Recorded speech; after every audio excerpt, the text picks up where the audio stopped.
I am Sloane. I am 30 years old and somehow still healing from the deep wounds my family inflicted upon me.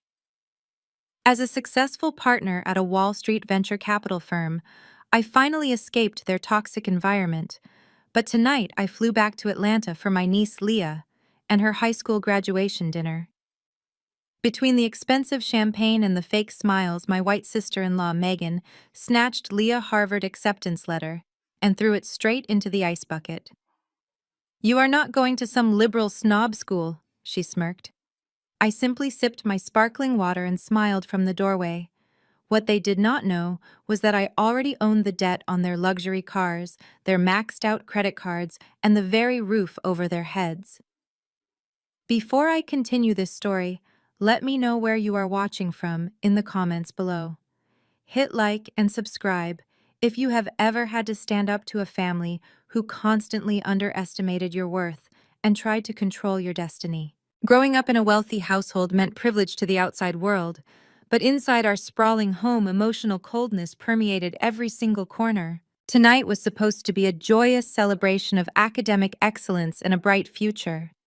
The private dining room at one of Atlanta's most exclusive steakhouses was dripping in crystal chandeliers and heavy velvet drapery. The long oak table was covered in empty oyster shells and half-drank glasses of expensive vintage wine. My brother Terrence sat at the head of the table right next to our father Desmond. They were loudly discussing their golf swings and the local real estate markets, completely ignoring the guest of honor. Leah sat quietly at the far corner of the table. She was exactly 18 years old today, and her hands were trembling as she held the thick cream-colored envelope from Harvard University. It was the beautiful culmination of 4 long years of sleepless nights, advanced placement classes, and relentless dedication to her studies. She had done everything perfectly right, and yet she looked completely terrified of the people sitting around her. Megan leaned aggressively across the table. Her blonde hair was perfectly blown out, and her expensive designer dress clung tightly to her frame. She reached out and snatched the envelope right out of Leah's hands. Leah gasped in shock and tried to grab it back, but Megan was much faster. With a cold and calculated smirk, Megan crumpled the pristine parchment and tossed it directly into the silver champagne bucket resting in the center of the table. The thick, expensive paper immediately began soaking up the freezing water and the melting ice. I watched from the doorway, completely silent, as the black ink began to bleed, and the crimson gold foil seal lost its beautiful shine. "You are not going to some liberal snob school," Megan stated coldly. Her sharp voice sliced right through the soft background music of the elegant restaurant. "We are not throwing away hundreds of thousands of dollars so you can take useless classes and learn to disrespect our traditional family values." Leah had heavy tears welling up in her dark brown eyes. She pleaded with her mother, explaining that she earned a partial academic scholarship and only needed a little bit of financial help with the remaining balance. She promised she would work part-time on the campus to pay for her books and her meals. Megan rolled her eyes in absolute disgust and took a long sip of her dirty martini. She told Leah that she was going to work all right. Next week, Leah was starting full-time as a front desk receptionist at the luxury car dealership downtown. Megan explained that her good friend owned the lot and he was doing them a massive favor by hiring Leah with no experience. Megan demanded that Leah live at home and hand over every single one of her paychecks directly to her. Megan casually admitted that she currently had over $50,000 in credit card debt from keeping the family looking respectable in their high society social circles, and declared it was about time Leah started pulling her own weight. Leah looked horrified and deeply betrayed, asking if she was really supposed to give up her dream school just to pay for designer bags and expensive weekend spa treatments. Terrence finally stopped talking to our father and glared intensely at his own daughter. He commanded Leah to never speak to her mother that way again, calling her an incredibly ungrateful child. He reminded Leah that they put a solid roof over her head and hot food on her plate every single day of her life, and ordered her to do exactly as she was told without complaining for 1 second. Leah turned her desperate, tear-filled eyes toward the head of the table, hoping for a savior. She begged her grandfather for help, reminding him of the promise he made. She recalled how he sat in their living room last Christmas and promised he would set aside a college tuition fund for her if she got into a top-tier university. She cried out that she did it against all the odds and begged him not to let them take this away from her after she worked so hard just to make him proud.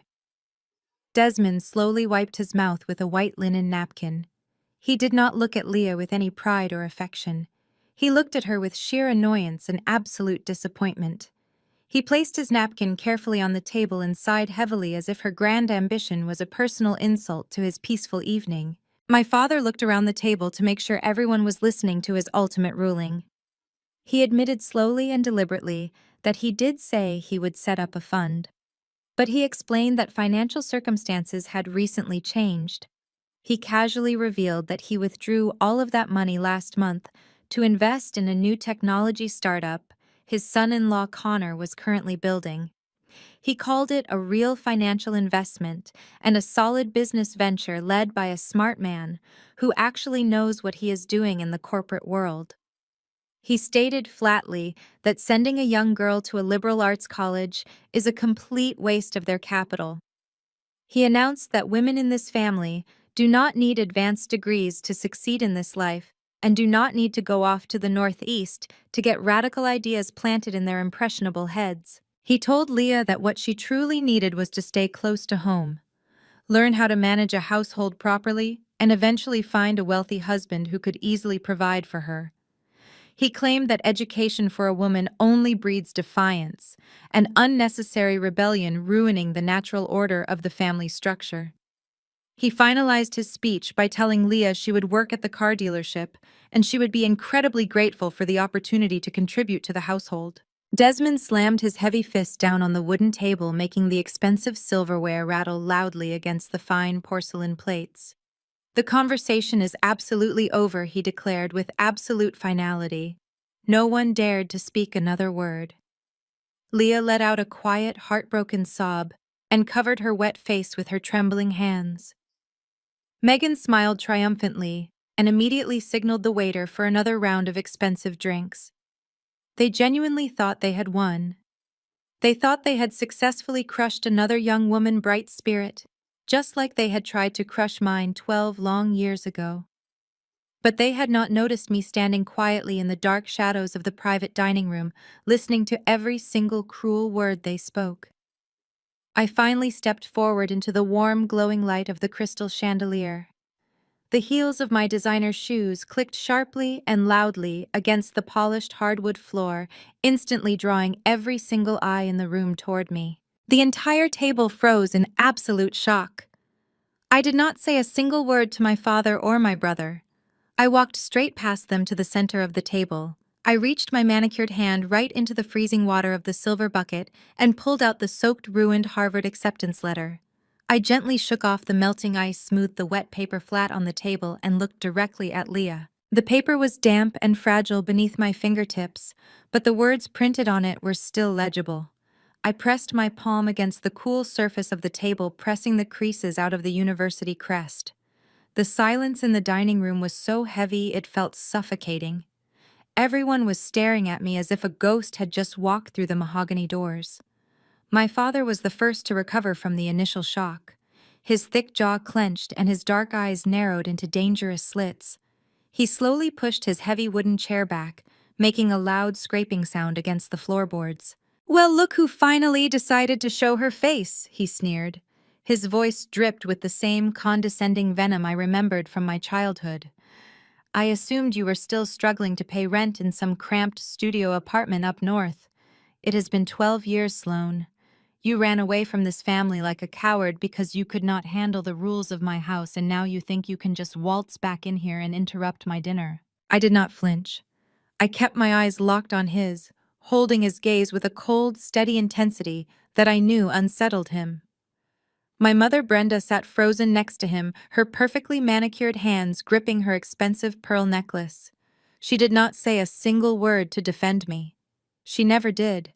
Terrence leaned back in his chair and crossed his arms over his tailored suit jacket. He let out a low, mocking chuckle. "Let her be, Dad," Terrence said dismissively. She probably heard we were celebrating and came crawling back to beg for a handout. Things must be getting pretty tough out there in the real world for a college dropout.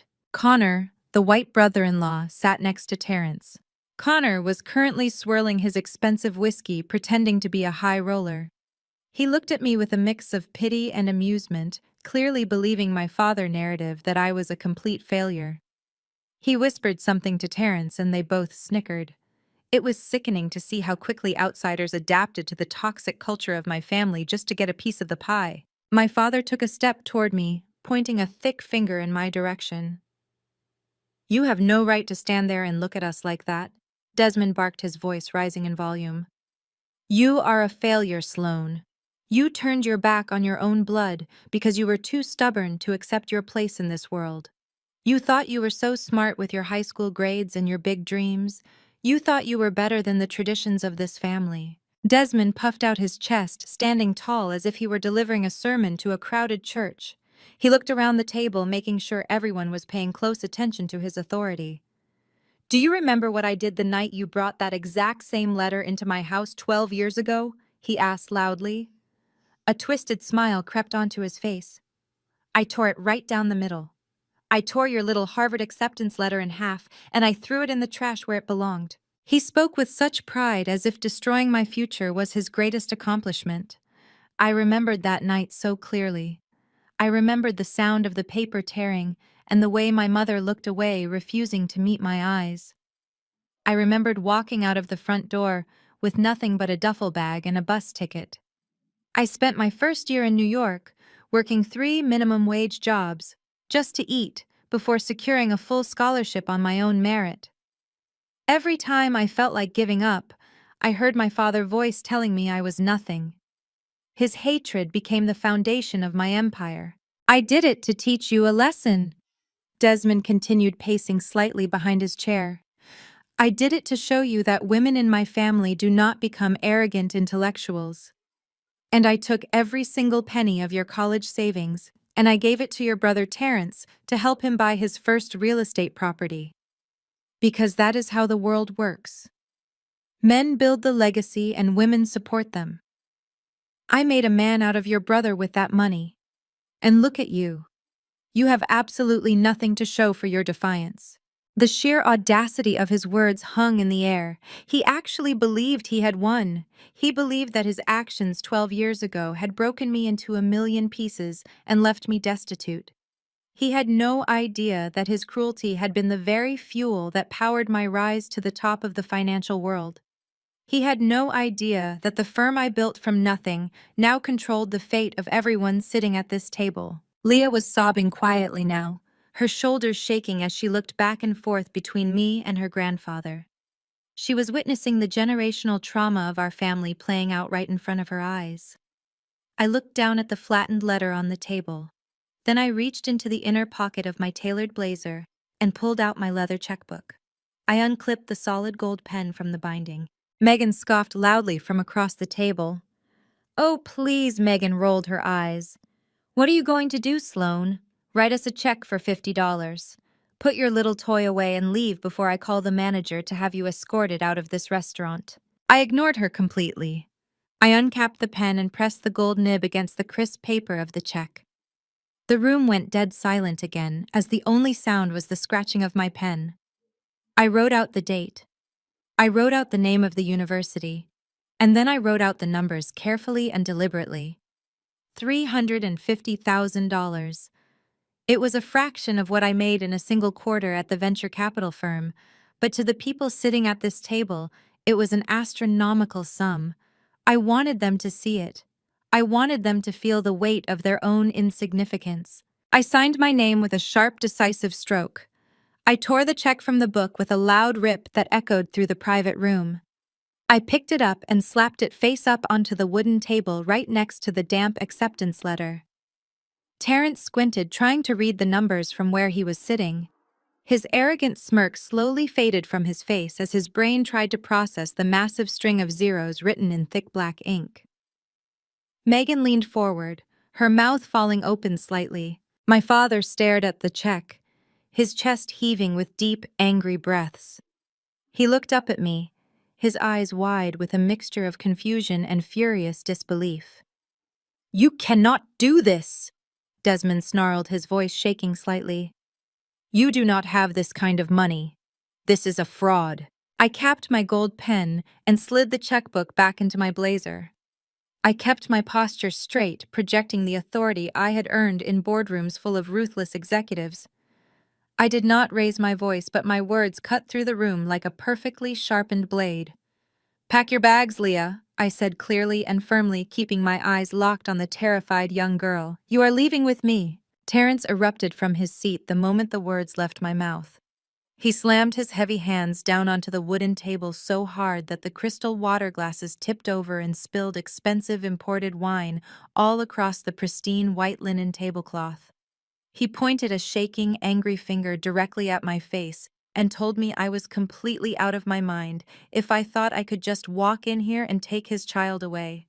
He yelled that Leah was his daughter and his property, and I had absolutely no right to waltz into his private celebratory dinner and dictate her future.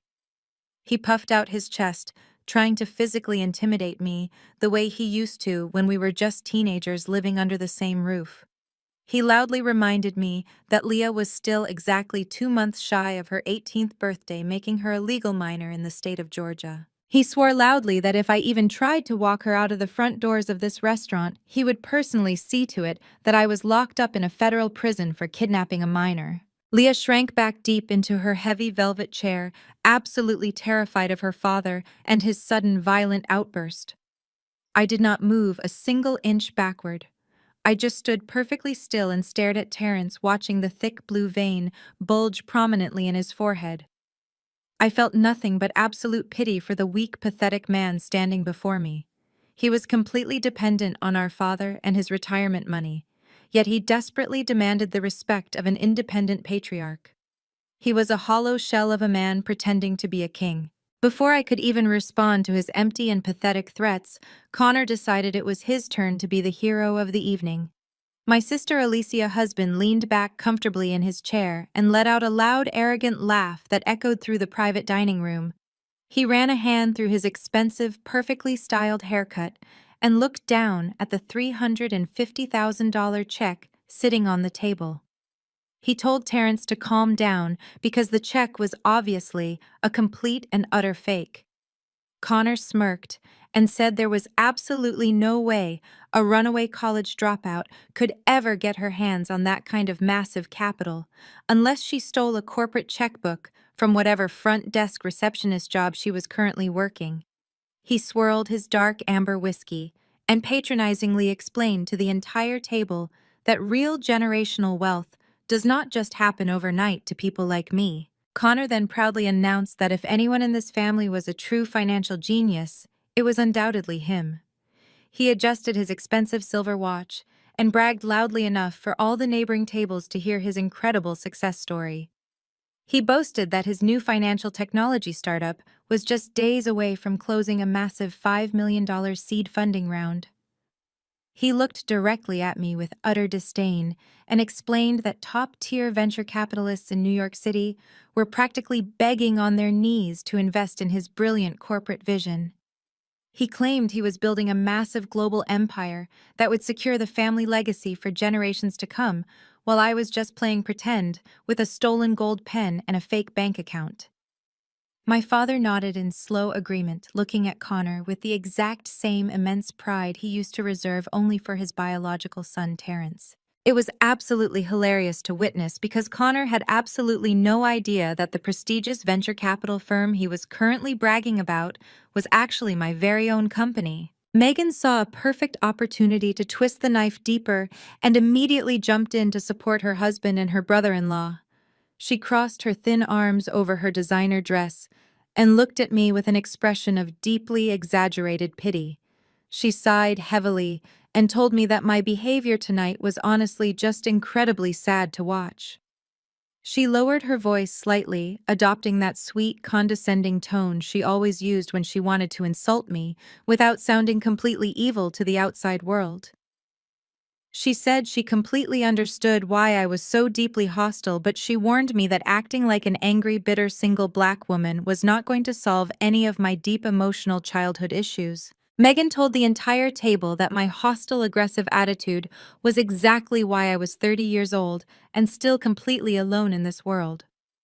She claimed I was just projecting my own miserable, lonely existence onto young Leah because I was desperate for some kind of meaningful purpose in my empty, hollow life. She strongly advised me to seek professional psychiatric therapy instead of trying to tear apart her perfect, happy family out of pure vindictive jealousy. Her subtle racial microaggressions hung heavily and poisonously in the air, designed specifically to make me look like the unhinged, violent aggressor, while she played the innocent, sophisticated, and civilized victim. She desperately wanted the wealthy white patrons at the surrounding tables to see her as a frightened, devoted mother, simply trying to protect her vulnerable child from a dangerous and unstable relative from the wrong side of the tracks. I slowly picked up my handwritten check and held it firmly in my hand. I looked Megan dead in her pale blue eyes and told her she had absolutely no idea who she was dealing with tonight. My perfectly calm demeanor only infuriated her more. She could not stand the simple fact that I was not breaking down crying or shouting aggressively back at her. She needed me to lose control of my emotions so she could easily justify her racist and twisted narrative to the public. When I absolutely refused to react to her bait, Megan decided to take the ultimate step to ensure my complete destruction. A wicked, triumphant smirk slowly spread across her perfectly contoured face. She reached gracefully into her expensive designer handbag and pulled out her latest model smartphone. She held it up high in the air so I could see exactly what she was about to do. She did not even hesitate for a single second as her perfectly manicured fingers tapped the bright glass screen. She dialed 911 right there at the dining table in front of everybody. The room seemed to hold its collective breath as she waited for the emergency operator to answer the call. Megan immediately changed the pitch of her voice, making it sound incredibly breathless and terrified. She spoke clearly and frantically into the receiver, telling the police dispatcher that she needed immediate armed assistance at the high-end steakhouse. She lied beautifully and effortlessly, stating that an estranged and mentally unstable family member had just ambushed their private graduation dinner. She looked right at me with cold, dead eyes, as she told the operator that I was actively trying to kidnap her minor daughter, and she genuinely feared for her physical safety and the safety of her family. She abruptly ended the call and set the phone face down on the wet table, crossing her arms with absolute smug satisfaction, waiting for the police to arrive and ruin my life forever. The minutes that followed stretched out in agonizing silence, feeling more like hours than seconds. Terrence poured himself another full glass of the expensive vintage wine, acting as if the entire show was already over and he had emerged completely victorious. He leaned over and whispered something into Connor's ear, and they both snickered quietly like schoolboys who had just pulled off a successful prank. My father Desmond sat perfectly still at the head of the table, with his hands folded neatly, resting his heavy gaze on me with nothing but cold disgust. Connor proudly checked his expensive silver watch and let out a loud, arrogant laugh. He announced to the table that the police response time in this wealthy neighborhood was usually under 5 minutes, so I did not have much time left to enjoy my freedom. He mockingly suggested that I should start practicing my phone call from the county jail because nobody at this table was going to bail me out. Leah was trembling violently in her heavy velvet chair. She looked at me with wide, terrified eyes, pleading silently for me to just run away before the authorities walked through the doors. She whispered my name softly, her voice cracking with pure fear, but Terrence instantly snapped at her to keep her mouth shut and keep her head down. Leah buried her face in her hands, believing that her entire future was currently crumbling into pieces right before her eyes, and that I was about to be taken away in handcuffs because I tried to save her. I did not move a single muscle in my body. I reached out calmly and picked up my crystal glass of sparkling water. I took a slow, deliberate sip, feeling the cold liquid slide smoothly down my throat. I set the glass back down on the white linen tablecloth, listening to the soft clink of the ice cubes echoing in the quiet room. I was not afraid of the police in the slightest because I knew exactly why they were actually on their way to this exact address tonight. Suddenly, the bright flashing of red and blue lights illuminated the frosted glass windows of the high-end restaurant. The emergency sirens wailed loudly outside, cutting sharply through the soft jazz music playing gracefully over the expensive speakers. The heavy mahogany doors of the restaurant swung open wide, and two tall uniformed police officers walked inside with their hands resting casually on their leather duty belts. The crackle of their police radios filled the silent room. The entire dining room went completely dead silent as the officers approached our private section. The waiters stopped dead in their tracks, holding trays of expensive food hovering nervously in the background. The wealthy patrons at the surrounding tables stretched their necks eagerly, trying to get a much better look at the unfolding drama. Megan instantly shifted into her carefully rehearsed performance the exact second the officers came into view. It was honestly a masterful display of toxic manipulation. The smug, arrogant smirk vanished from her face completely and was instantly replaced by an expression of pure, unadulterated terror. She let out a dramatic, loud gasp and practically threw herself against Terence, burying her face deep into his tailored suit jacket. She forced her voice to shake uncontrollably as she pointed a trembling, manicured finger directly at me. She told the officers that I was the one who was violently threatening her family. She claimed loudly that I was completely unhinged and that I had cornered her minor daughter, trying to physically force her to leave the premises against her will. Megan played the role of the terrified, helpless white mother flawlessly. She knew exactly how to use her privilege to weaponize the police against a successful, independent black woman. She desperately wanted them to see me as aggressive and dangerous. She begged the officers with fake tears streaming down her face to remove me from the restaurant before I became physically violent and hurt somebody. My father, Desmond, decided it was his perfect moment to add to the theatrical display. He stood up slowly from his chair, smoothing out the wrinkles in his expensive suit. He puffed out his chest and used his deep, commanding baritone voice. It was the exact same authoritative voice he used when he spoke at his prestigious church gatherings to command absolute respect from his congregation. He introduced himself to the police officers as the patriarch of the family and a highly respected member of the local business community. He spoke slowly and deliberately, telling them that I was his estranged and deeply troubled daughter who had broken into their private celebration. He apologized profusely for the public disturbance and told the officers that I had severe mental health issues that made me incredibly unpredictable. He calmly and politely requested that they place me in handcuffs immediately and remove me from his dinner so his family could finally finish their graduation celebration in peace. The two officers stopped right at the edge of our table. The older officer took out a small black notepad from his uniform chest pocket. He looked at Megan, who was still sobbing aggressively into Terrence's jacket. He looked at my father, who was standing there proudly like an untouchable pillar of the community. And then he finally looked directly at me. I did not break eye contact with the law enforcement officer. I did not raise my hands defensively or shout over my family lies. I simply sat back comfortably in my chair, crossed my legs, and gave the officer a polite, acknowledging nod. I knew that loud panic was the language of the guilty, and I had absolutely nothing to be guilty about tonight. The older officer flipped a page in his black notepad. He did not ask me to stand up. He did not reach for his silver handcuffs. He did not even ask for my identification card. Instead, he shifted his heavy gaze completely past me and looked directly at the man standing at the head of the table. "Are you Terrence?" the officer asked in a flat, tired voice that completely cut through the fake drama of the room. Terrence blinked in sheer confusion. His puffed-out chest deflated just a fraction of an inch as the spotlight suddenly shifted onto him. He slowly nodded his head and confirmed that he was indeed Terrence. He probably thought the police simply wanted his official witness statement regarding my alleged criminal behavior. He cleared his throat and adjusted his tie, preparing to give them his side of the fabricated story to ensure I went to jail. But the officer did not ask him for a statement.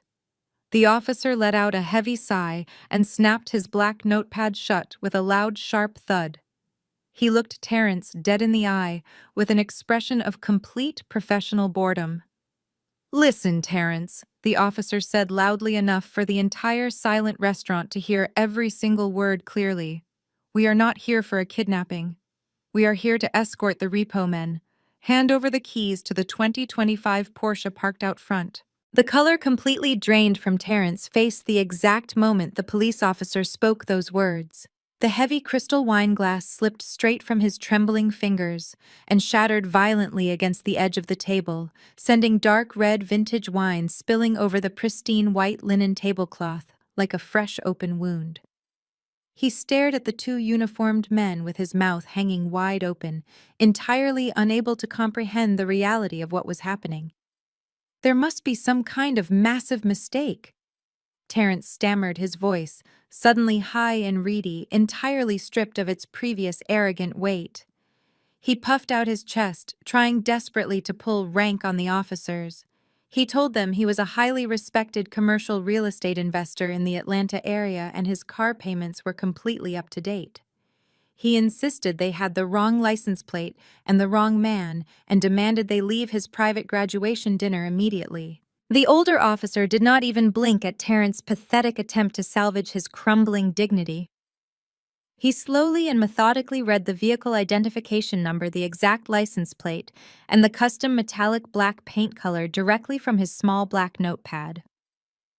The officer stated flatly that the luxury vehicle was currently parked illegally in the front valet zone, making their job incredibly easy tonight. Terrence frantically patted his expensive suit pockets, looking around the restaurant with wild, desperate eyes like a trapped animal. He turned to Megan for emotional support, but she had completely dropped her terrified crying mother routine. Megan was staring at him with pure, unadulterated horror, slowly realizing that the entire dining room was no longer looking at them as innocent victims of a crazy family member, but as complete frauds who could not even afford their own luxury lifestyle. Terrence started shouting nervously at the officers, claiming that his bank must have made a massive clerical error. He insisted his private accountant handled all of his auto-pay schedules and demanded they call his bank manager right there on the spot to clear up the confusion. I sat comfortably in my velvet chair and simply watched him squirm. It was absolutely intoxicating to watch the golden boy of the family completely unravel in front of the high society crowd he so desperately wanted to impress. For 12 years he had coasted on my father's stolen money and treated everyone else like dirt. I decided it was the perfect time to put him completely out of his misery and deliver the first major blow of the evening. "There is no clerical error, Terrence," I said smoothly, my calm voice cutting right through his frantic loud shouting. "The officers are perfectly correct, and your loan account is exactly 6 months past due." Terrence snapped his head toward me, his eyes wide with pure shock and sudden fear. He demanded to know how I could possibly know anything about his personal private finances. I smiled politely and folded my manicured hands neatly on the wet table. I explained to him and the entire listening restaurant that my venture capital firm in New York recently acquired a massive distressed debt portfolio from a local auto finance company right here in Georgia. I casually mentioned the exact name of his high-interest subprime lender and watched as his knees physically buckled beneath him. I told him that when my team was reviewing the newly acquired toxic assets last week, a very familiar name popped up on the highest risk delinquency list. I looked Terrence up and down, letting my cold eyes linger on his expensive tailored suit and his flashy silver watch. I did not just stop at the missed monthly payments, because I wanted to completely dismantle the fake reality he built to oppress Leah. I looked directly at the police officers and calmly stated that not only was the car severely past due, but the original loan application was completely fraudulent. I detailed exactly how Terrence had submitted forged income statements claiming he made over $400,000 a year as a senior executive at a massive real estate development firm. I revealed to the entire silent room that Terrence actually made less than $60,000 a year, working a part-time administrative job, answering phones for our father's small consulting business. Megan gasped loudly and covered her mouth with both of her hands. She had absolutely no idea her husband was completely broke. She had married him specifically for his supposed wealth and high social status, and I had just exposed him as a total deadbeat living entirely on borrowed money and fake credit scores. Connor, the arrogant tech bro, suddenly went very quiet and stared intently at his amber whiskey glass, refusing to make eye contact with anyone at the table. Leah sat frozen in her chair, watching the tyrannical father, who had just threatened to ruin her life, get publicly destroyed by a single conversation. The officers were rapidly running out of patience.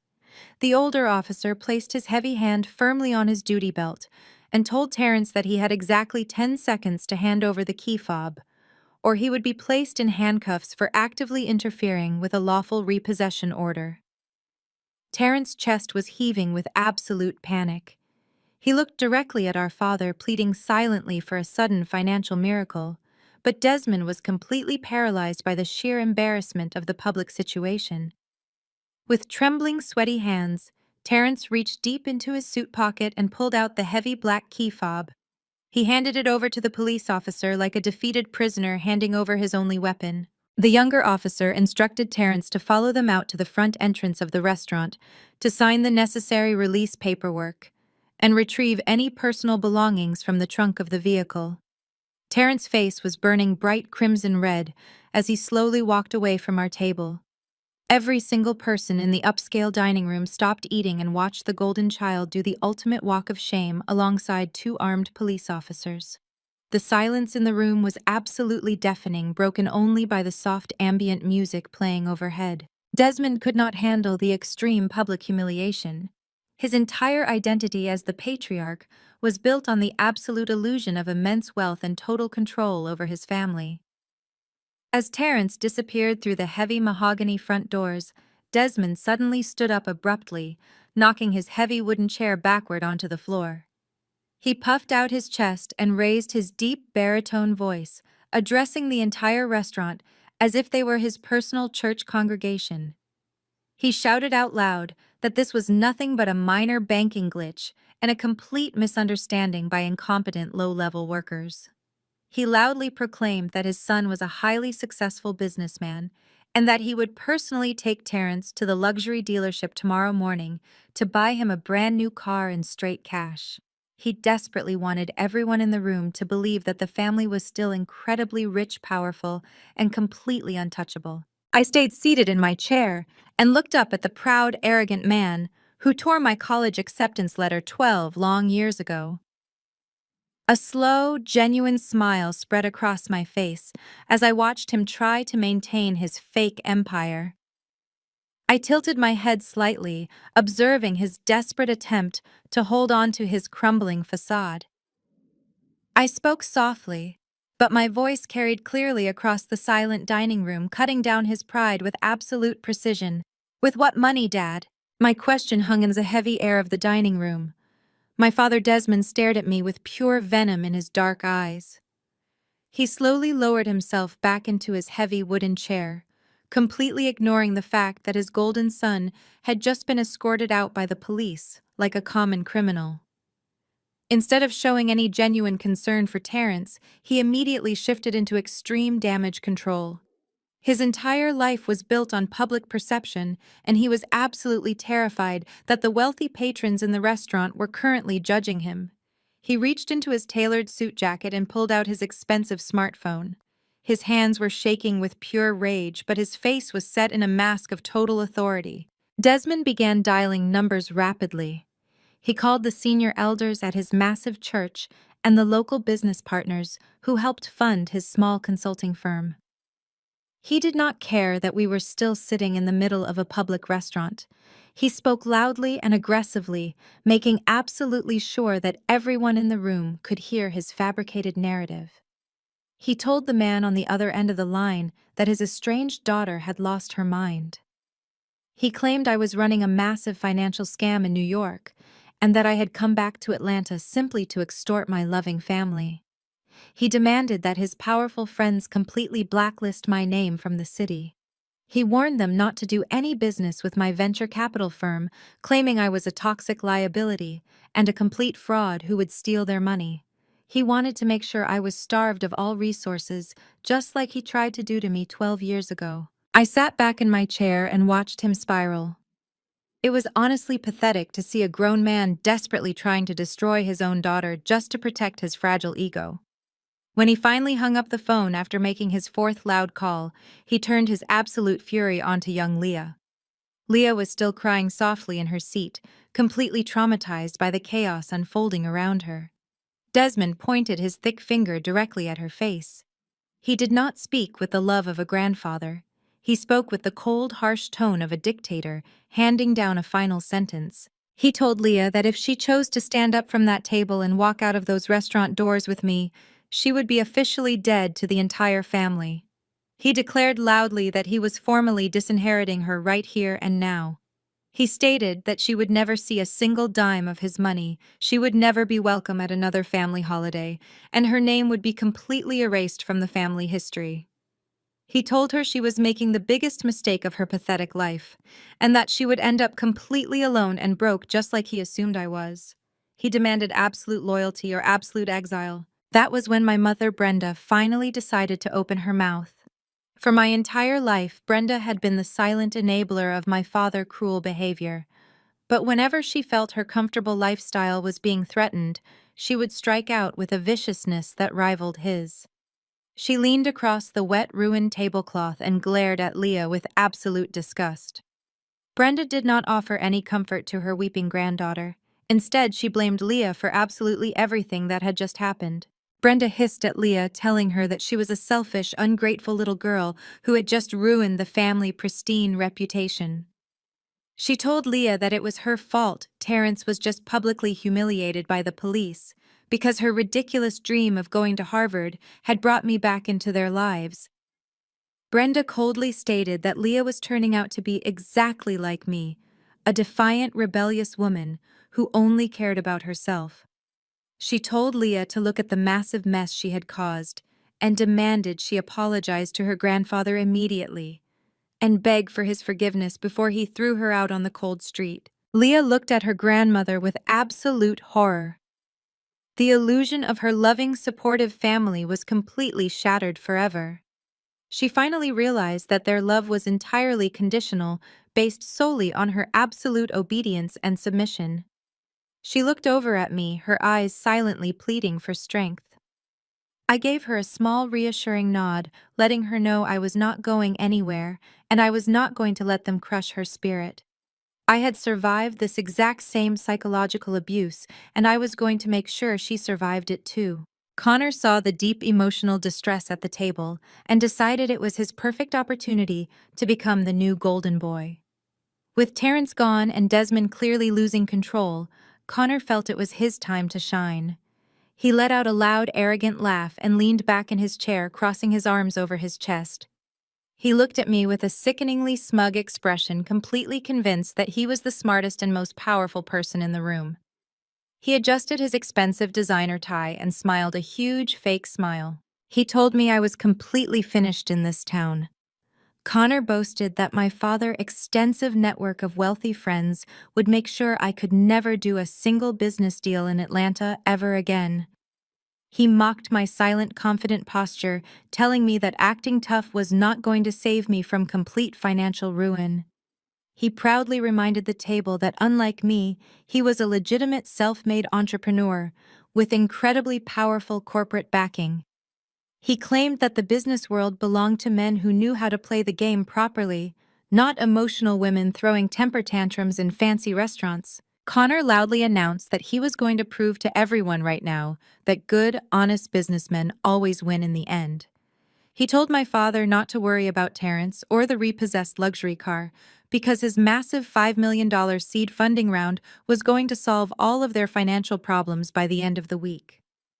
He reached into his pocket and pulled out his expensive smartphone, telling us he was going to call his lead investor right now just to show me what real corporate power actually looked like. He proudly stated the name of the prestigious investment firm out loud, making sure everyone at the table heard him clearly. He boasted about how they begged him to take their money. Then he smiled right at me and dialed the direct number for the senior partner at Apex Ventures. Connor leaned forward and placed his expensive smartphone right in the absolute center of the ruined dining table. He made a huge theatrical show of pressing the speakerphone button, making sure the volume was turned all the way up. He wanted every single person in the private restaurant room to hear his ultimate triumph. He looked over at my father Desmond and gave him a confident, reassuring nod. Connor promised the table that the brilliant executives at Apex Ventures were practically throwing their money at him because they recognized a true visionary when they saw one. He bragged that this one simple phone call was going to secure the financial future of the entire family and completely wipe away the embarrassment of Terrence losing his luxury car. He stared directly into my eyes with a smug, condescending smile, genuinely believing he was about to put me in my rightful place. He wanted to prove that a self-proclaimed tech genius with the right connections would always defeat an angry, bitter woman trying to settle old scores. The loud, rhythmic ringing of the outgoing call echoed sharply through the silent dining room. The heavy tension in the air was so thick you could cut it with a knife. Desmond and Brenda leaned forward in their chairs, practically holding their breath as they waited for the wealthy investors to answer. They looked at Connor like he was their ultimate savior, a shining knight in a tailored suit who was going to restore their broken kingdom. Megan was still sitting frozen in her seat, but even she turned her tear-stained face toward the phone, desperate for any sign of financial salvation. Leah watched me carefully from across the table. She noticed that my expression had not changed at all. I was completely calm. On the third loud ring of Connor phone, something else happened. The sleek, black smartphone resting right next to my crystal water glass suddenly lit up brightly. It began to vibrate loudly against the solid wood of the table, creating a low, humming sound that perfectly matched the ringing coming from Connor's device. The timing was so incredibly precise that it almost felt orchestrated. Desmond glared at my vibrating phone with absolute annoyance. He harshly demanded that I turn off my device and show some respect while Connor was conducting high-level corporate business. He hissed that I was purposely trying to distract everyone from his son-in-law's massive success. I did not reach for my phone to silence it. I simply let it vibrate, watching the screen flash with an incoming conference call notification. I knew exactly who was calling me, and I knew exactly why they were calling me at this precise moment. The ringing on Connor's phone finally stopped. A crisp, highly professional female voice came clearly through the speaker. "Thank you for calling the executive offices of Apex Ventures," the voice said smoothly. "You are speaking with Sarah, the senior executive assistant. How may I direct your call this evening?" Connor immediately puffed out his chest and sat up perfectly straight. He completely dropped his casual, arrogant tone and adopted a deep, serious corporate voice. He wanted to sound like a powerful titan of industry commanding absolute authority. "This is Connor," he announced loudly, making sure my father heard every single syllable. "I am the founder and chief executive officer of the new financial technology platform you are currently evaluating. I am calling regarding the finalization of my $5 million seed funding round. I was told the capital would be fully released by the end of the business week, but my board of directors is getting incredibly impatient. I need you to expedite the wire transfer immediately so we can move forward with our global expansion plans." Connor looked around the table with a triumphant, gleeful expression. He was putting on a massive show, pretending he had a board of directors and a global expansion plan, when in reality he was running a failing company out of a rented office space using my father's retirement savings. He wanted me to hear him ordering around the employees of a massive Wall Street firm. He wanted me to feel small and insignificant. The executive assistant on the other end of the line did not sound intimidated by his aggressive demands in the slightest. She remained perfectly calm and polite. "Please hold for just one moment, Connor, while I pull up your specific investment file," she replied, her fingers typing rapidly on a keyboard in the background. The table sat in total silence for 10 agonizing seconds. Connor confidently took a sip of his whiskey, completely relaxed. "I have your file open right here, Connor," the assistant finally said. "I can see the pending $5 million wire transfer request for your technology startup. However, an expedited capital release of that massive magnitude cannot be processed by my department alone. A transaction of this size requires the direct verbal authorization and final signature from the senior partner of our venture capital firm. Connor rolled his eyes and let out a loud, frustrated sigh. He wanted to look like a busy, important man who did not have time for low-level corporate bureaucracy. Fine, he snapped aggressively into the phone. Then stop wasting my valuable time and transfer me directly to the senior partner right now. I will explain to him exactly why this funding needs to be pushed through tonight. Tell him it is Connor on the line. There was a brief pause on the other end of the call. The assistant voice came back even clearer and more professional than before. There is actually no need for me to transfer you. Connor, she stated calmly. Our firm requires the senior partner to monitor all late-night emergency funding requests. She is actually already connected to this secure conference line right now. Connor frowned slightly, clearly confused by the sudden use of female pronouns. He leaned closer to the phone on the table. Hello, he said loudly. Are you there? I need this money transferred tonight. I slowly reached out my manicured hand. I touched the bright green button on my vibrating smartphone screen, answering the incoming conference call. I pressed the speakerphone icon. The audio feedback created a tiny, high-pitched echo for just a split second, perfectly linking the two phones across the table. I leaned forward, resting my elbows on the white linen tablecloth. I looked directly into Connor, pale, terrified eyes. I spoke softly into my own device, but my voice boomed out of his phone speaker loud and crystal clear for the entire family to hear. I am listening, Connor. The heavy crystal whiskey glass slipped completely out of Connor's hand. It crashed onto the table, shattering into dozens of sharp pieces. He stared at me with pure, unadulterated horror. His mouth opened and closed, but absolutely no sound came out. He physically recoiled in his chair and knocked his expensive smartphone completely off the table. It hit the hardwood floor with a loud, sickening crack. The silence that followed was the most beautiful sound I had ever heard in my entire life. The shattered glass of Connor whiskey tumbler lay scattered across the pristine white tablecloth. The expensive amber liquid slowly dripped off the edge of the table and pooled onto the hardwood floor.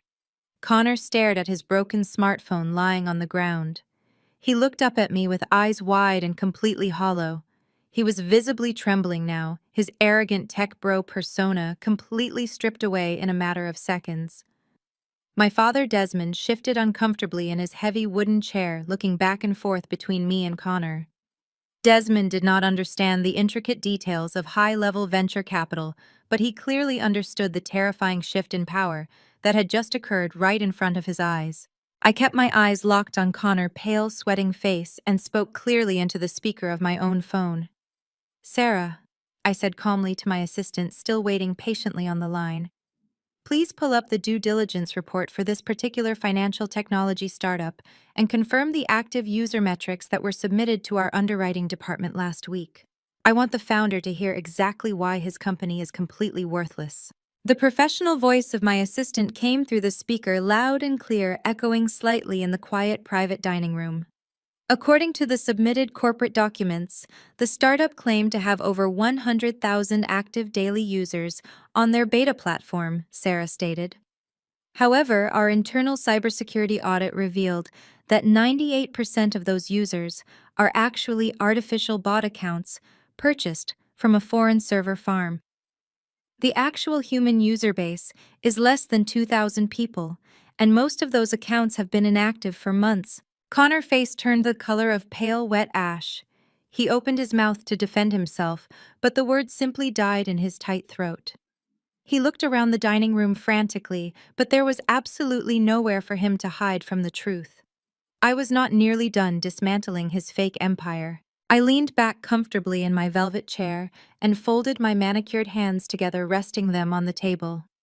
I told Sarah to read the notes regarding the proprietary software code that Connor claimed he invented all by himself. Sarah calmly explained to the entire table that the core algorithmic structure of the financial platform was not proprietary at all.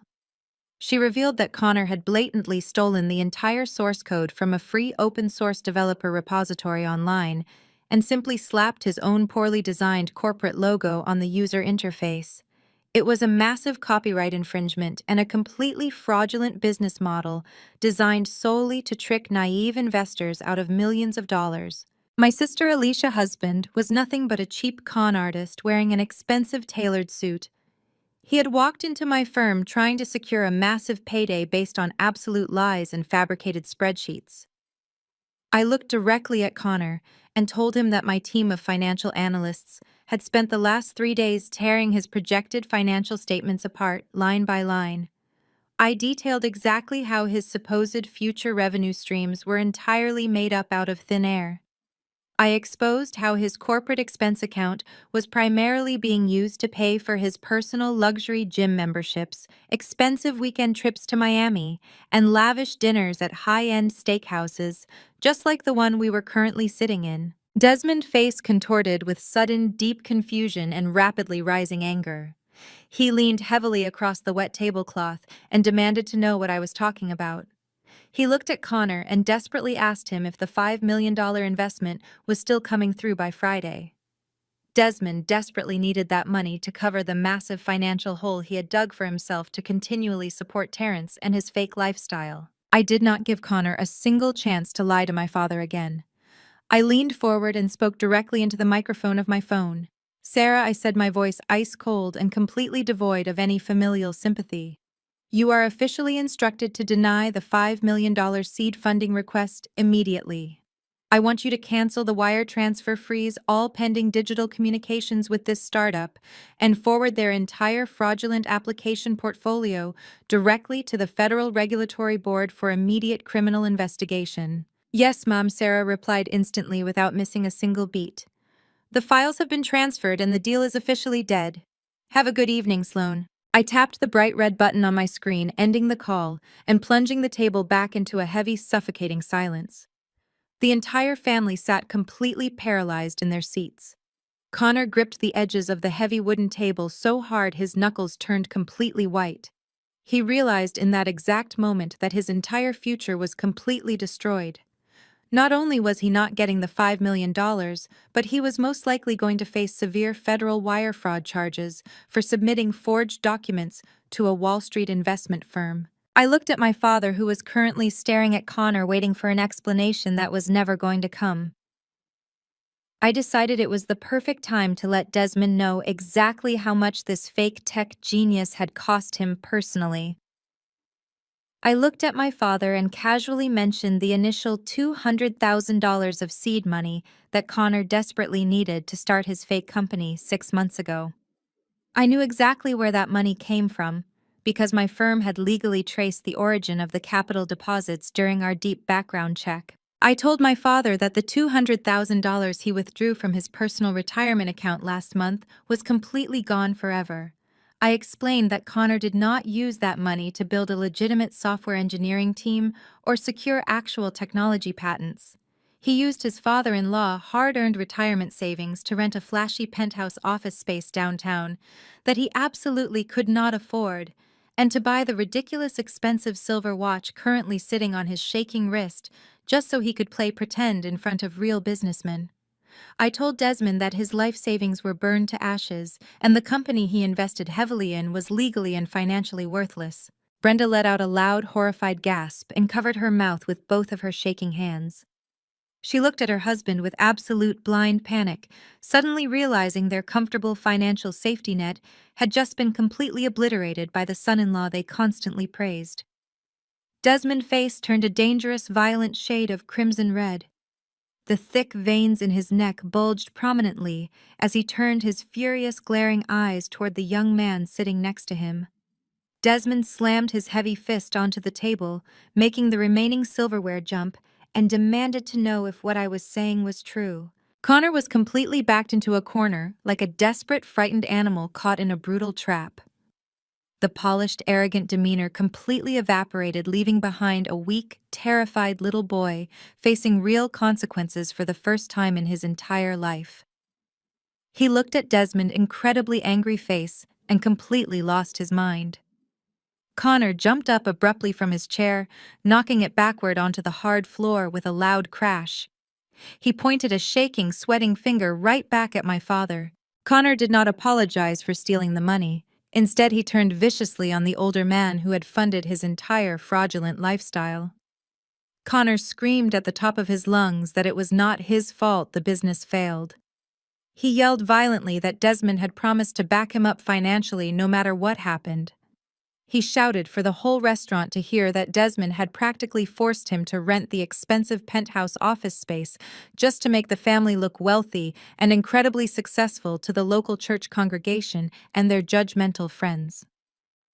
Connor completely threw my father under the legal bus, revealing that Desmond cared much more about maintaining a fake high society social status than actual legitimate business viability. The beautiful, flawless illusion of the perfect, loyal family completely shattered right there in the middle of the expensive, dimly lit restaurant. They were no longer united against me or Leah. They were rapidly turning on each other viciously, tearing each other apart to save themselves from the rapidly sinking ship. The perfect family was beginning to eat each other alive, and I just sat quietly sipping my water, watching the beautiful chaos finally unfold. Megan had been watching the entire exchange with wide, terrified eyes. She had always been an opportunist, carefully calculating every single move to ensure she remained on the winning side of any family conflict. For years, she had happily played the role of the devoted, loyal wife, eagerly supporting Terrence and Desmond in their campaign to crush Leah's dreams because she believed it secured her place in their wealthy inner circle. But now, the polished veneer of their financial empire had been entirely stripped away, revealing absolutely nothing but empty promises and massive, crippling debt. Megan saw the $5 million lifeline evaporate right in front of her eyes. She saw Connor, the supposed tech genius, reduced to a trembling fraud, and she knew instantly that her own luxurious lifestyle was currently plummeting toward a complete, catastrophic collapse. Survival instinct immediately kicked in. Megan realized that the only person in the room who actually possessed real power and real money was the very same woman she had been viciously insulting just a few minutes ago. Without a second of hesitation, Megan made a rapid and ruthless calculation. She decided to abandon the sinking ship entirely, and she was going to take her husband down with her if it meant saving herself. Megan suddenly burst into loud, violent sobs. It was not the fake, calculated crying she had used earlier when the police arrived. This was the desperate, ugly crying of a woman who was truly terrified of losing everything she owned. She slumped forward in her chair, covering her face with her hands, letting her expensive mascara run freely down her pale cheeks. She looked up at me, her eyes wide and pleading, desperately trying to project an image of absolute helpless victimhood. "Sloane, please, you have to believe me," Megan cried out, her voice shaking uncontrollably. "I never wanted to treat Leah this way.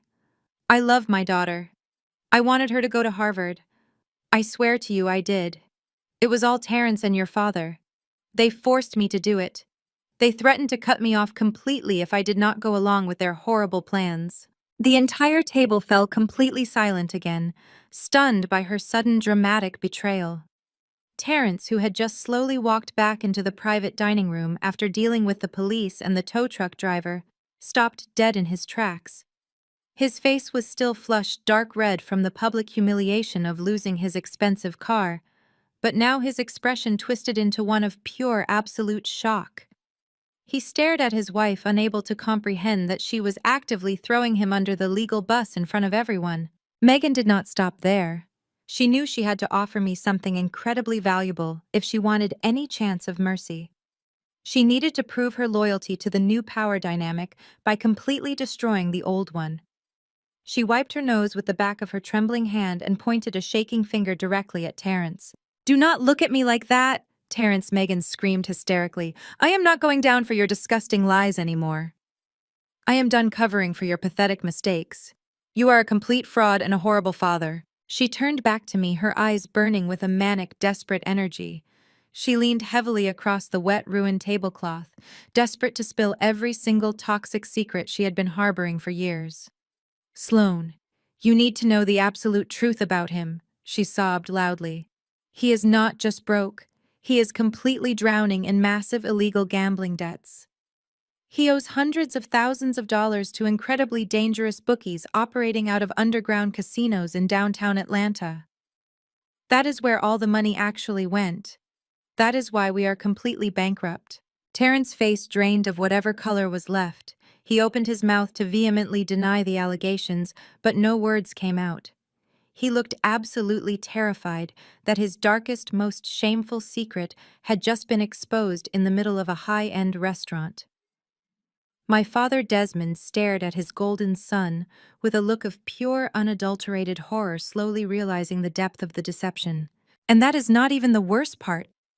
Megan continued, her voice reaching a shrill, panicked crescendo. She turned her tear-stained face toward my mother, who was sitting frozen in her seat, still clutching her expensive pearl necklace. Megan pointed directly at Brenda's chest. "Those pearls you are wearing, Brenda, they are completely fake. Terrence stole your real jewelry from your bedroom safe 3 months ago. He pawned every single piece of your authentic diamond and pearl collection to pay off a massive blackmail debt to his young mistress, who was threatening to expose their affair to our entire country club." The silence that instantly followed that revelation was so incredibly heavy it felt like the oxygen had been entirely sucked out of the room. Brenda let out a sharp, high-pitched gasp that sounded like a wounded animal. Her trembling hands flew to the pearl necklace resting against her collarbone. She frantically unclasped the necklace and held it up to the dim restaurant lighting, staring at the cheap imitation beads with wide, disbelieving eyes. Her chest began to heave violently as she hyperventilated the reality of her beloved son's betrayal, finally crushing her completely. Terrence completely lost his mind. The carefully constructed image of the wealthy, successful family man was instantly obliterated, leaving only a desperate, cornered liar. He let out a loud, guttural roar of pure rage and lunged violently across the table toward his wife. He grabbed the front of Megan's expensive designer dress, his face twisted in absolute fury, ready to physically silence her. But before he could even raise his hand, two massive restaurant security guards dressed in dark tailored suits appeared instantly from the shadows. They had been watching the escalating situation closely ever since the police left. The guards moved with brutal efficiency, grabbing Terrence by both of his arms and violently wrestling him away from Megan. They slammed him hard against the expensive mahogany wall, pinning him down completely, while he kicked and screamed like a feral animal. Megan scrambled backward in her chair, hyperventilating and clutching her chest, entirely terrified of the monster she had married. Brenda was actively having a panic attack, gasping loudly for air while staring at her fake jewelry. Desmond sat paralyzed in his chair, his entire empire, his golden son, and his carefully curated public image reduced to absolute burning rubble right in front of his eyes. The perfect family was dead, and I had not even dropped my final weapon yet. The security guards held Terrence firmly against the expensive mahogany wall as he continued to thrash and curse. His expensive tailored suit was now completely wrinkled, and his designer tie hung loosely around his neck. Megan stood up slowly from her fallen chair. She was breathing heavily, and her chest heaved as she looked at the absolute wreckage of her marriage. But her eyes did not hold any sorrow or regret. They were filled with a wild, vindictive fire. She turned her attention away from her disgraced husband and locked her furious gaze directly onto my mother. Brenda was still sitting frozen in her seat, sobbing pathetically over her fake plastic pearls, completely ignoring the fact that her family was disintegrating right in front of her. Megan let out a loud, bitter laugh that echoed harshly across the silent dining room. "You sit there and cry over some cheap imitation jewelry." Brenda Megan shouted, her voice dripping with absolute disgust. "You act like you are the ultimate victim of deceit, but you are the biggest liar sitting at this entire table. You are the one who taught Terrence how to steal from his own blood." Brenda snapped her head up, her face pale and her eyes wide with sudden panic. She frantically shook her head, trying to silence her daughter-in-law, but Megan was way past the point of no return. Megan wanted to burn the entire house down, and she was going to make absolutely sure Brenda was caught in the center of the flames. Megan pointed an accusing finger right at Brenda's face and demanded she tell the truth about what happened 12 long years ago. Desmond frowned deeply, looking back and forth between his weeping wife and his hysterical daughter-in-law. He demanded to know what Megan was talking about. Megan looked directly at my father with a twisted, cruel smile. She told Desmond that his big dramatic speech about traditional family values was nothing but a convenient lie fed to him by his manipulative wife. Megan revealed that Brenda did not want me to stay home because she cared about my moral upbringing. Brenda wanted me to stay home because she had completely drained my entire college savings account and she needed a desperate cover story. The private dining room went incredibly still. Even the security guards holding Terrence seemed to pause and listen to the massive confession. Megan explained to the entire room that 12 years ago, my grandfather had left a substantial trust fund specifically designated for my university education. But just 2 months before my Harvard acceptance letter arrived, Terrence had gotten himself involved in a massive real estate scam. He needed a huge sum of money immediately to cover his massive losses before his angry investors called the police. Brenda secretly forged my signature and transferred every single penny of my college fund directly into Terrence's bank account. Megan screamed that Terrence lost all of that stolen money in less than 3 weeks on a bad land deal. When my pristine Harvard acceptance letter finally arrived in the mail, Brenda was absolutely terrified that her massive financial theft was about to be exposed. So she played right into Desmond's massive ego and his deep-rooted sexism.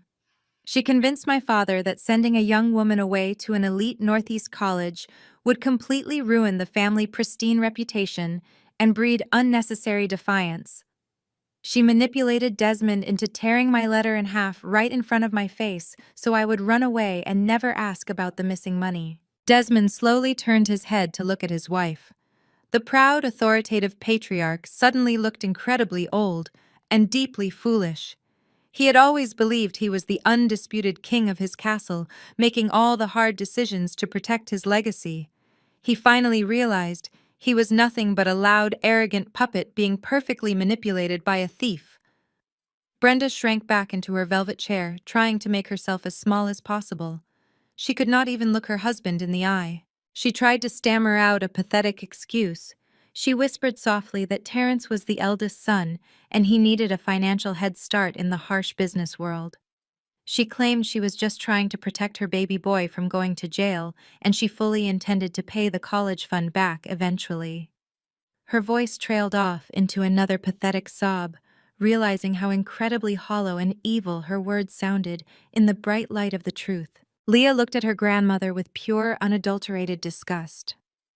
The young girl finally understood that her own father's luxurious lifestyle was built entirely on the stolen ashes of my destroyed future.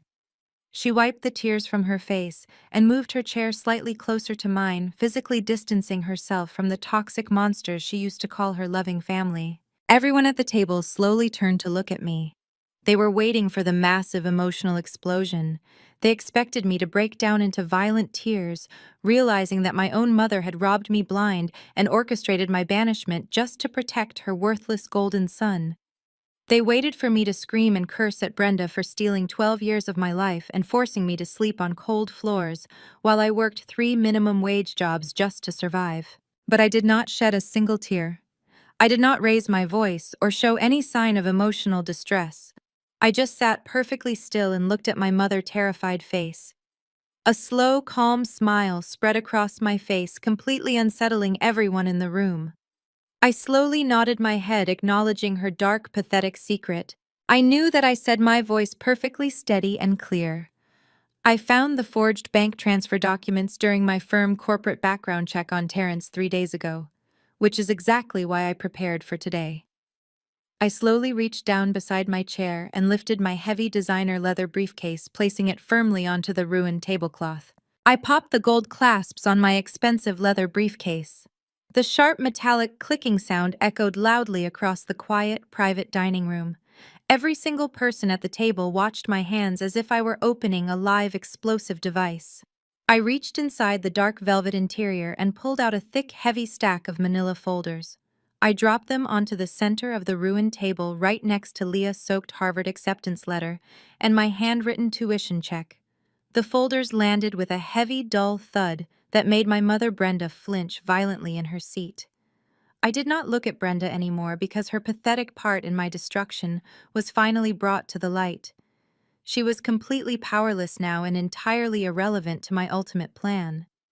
My focus shifted entirely from the weeping old woman to the golden son and his opportunistic, desperate wife. I picked up the top folder from the thick stack and slid it slowly across the wet linen tablecloth. I pushed it directly in front of Terrence and Megan.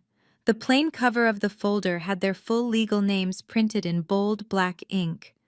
Terrence stared at the document like it was a venomous snake preparing to strike, but Megan simply could not stop herself from reaching out.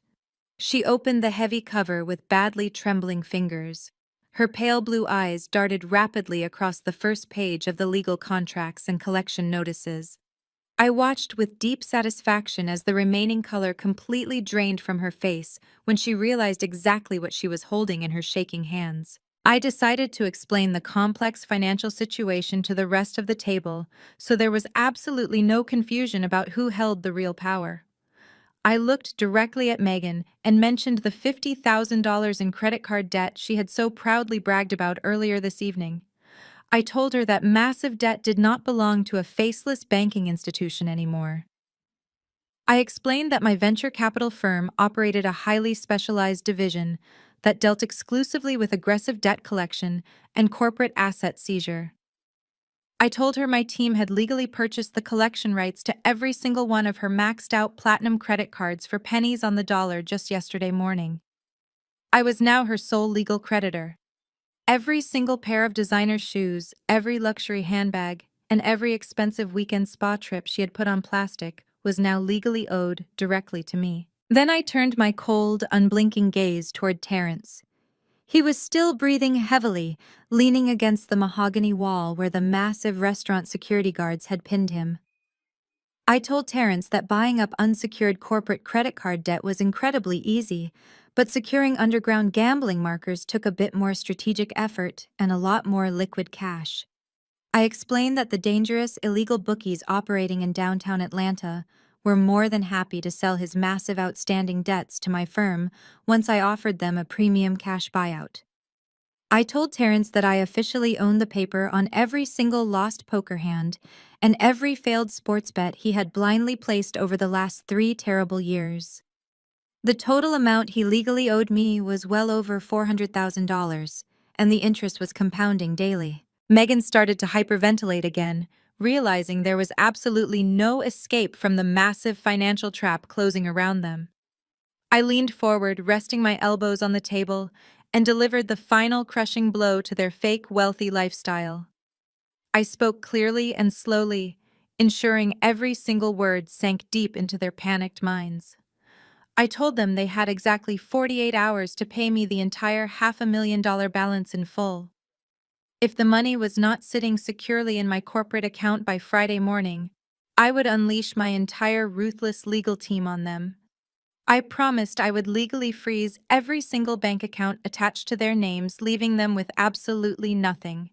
I told them I would violently garnish Terrence's pathetic minimum wage salary from our father's small business, and I would gladly garnish whatever meager wages Megan managed to earn, working as a lowly receptionist at the local car dealership. Terrence slumped heavily against the dark wood wall, looking completely and utterly broken. He was a proud, arrogant man who had spent his entire life looking down on me and treating his own brilliant daughter like a useless financial burden. Now, he was nothing but a helpless, desperate debtor, entirely at my mercy. Megan dropped the heavy manila folder back onto the wet table and buried her face in her hands, sobbing uncontrollably. They both knew they could never possibly come up with $500,000 in just 2 days. They were permanently financially enslaved to the estranged sister they had relentlessly mocked and discarded. The toxic power dynamic of our family had not just shifted, it had been completely obliterated and rebuilt from the ground up, with me sitting entirely alone at the absolute top. Leah watched her parents completely crumble with wide, fascinated eyes. She saw the absolute terror on their faces and finally understood that the people who had tortured her were actually weak cowards, hiding behind borrowed money. She sat up a little straighter in her chair, drawing quiet strength from my absolute control of the room. My father Desmond simply could not stomach the sight of his entire kingdom falling to pieces right in front of his eyes. His golden boy was ruined, his wife was exposed as a common thief, and his trusted son-in-law was facing severe federal fraud charges. Desmond desperately needed to regain control of the room and reassert his absolute dominance as the ultimate patriarch of the family.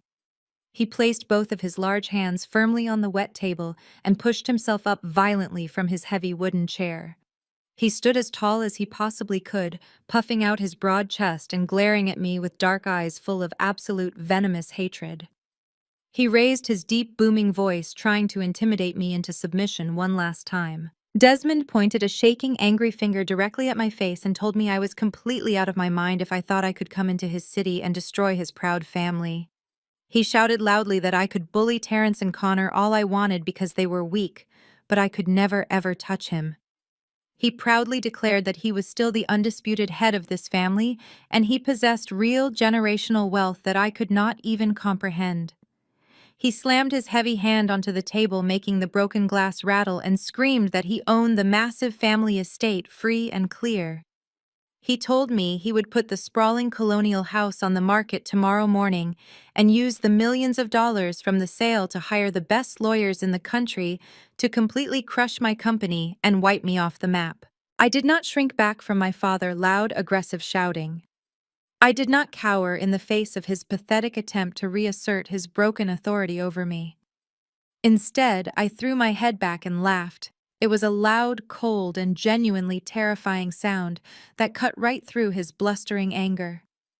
My laughter echoed off the expensive wood paneling of the private dining room, making the hairs on the back of Connor's neck stand up. My father stopped shouting immediately, his face flushing an even deeper shade of furious red. He was completely unaccustomed to being mocked, especially by the daughter he had spent his entire life trying to mentally crush. "You think you are so incredibly powerful, Dad," I said, wiping a small tear of genuine amusement from the corner of my eye. "You stand there screaming about your massive family estate and your generational wealth like you are the king of Atlanta.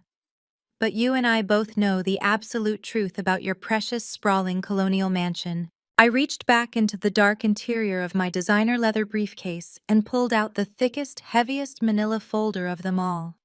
I did not toss this one onto the table. I held it firmly in my right hand, feeling the satisfying weight of my father's complete financial ruin resting in my palm. I looked directly into his angry dark eyes and slid the thick folder across the wet, ruined tablecloth until it hit his crystal water glass with a soft thud. My father stared down at the plain cover, his thick jaw clenching violently. He did not want to touch it. He knew exactly what kind of lethal legal documents I kept inside those folders, and he was terrified of what he was about to see. "Open it," I commanded, my voice dropping all pretense of polite conversation. I was no longer the frightened 18-year-old girl begging for my college tuition. I was the senior partner of a Wall Street firm ordering a completely bankrupt old man to face reality. Desmond slowly reached out with a trembling hand and flipped the heavy cover open. His eyes instantly locked onto the bold red ink stamped across the top of the very first page. Notice of default. His breathing became incredibly shallow and rapid as he read the complex legal jargon detailing his massive financial failures. I decided to educate the entire table on the intricate mechanics of high-level real estate finance.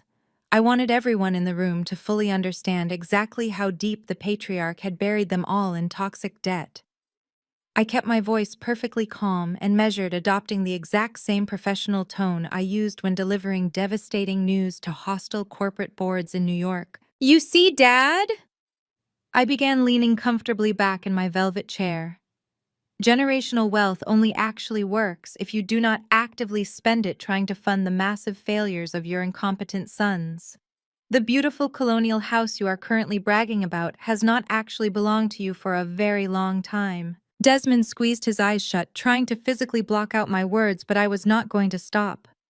I told the entire silent table that over the last 8 years, my father had secretly taken out not one, not two, but 3 separate subprime mortgages against the equity of the massive family estate.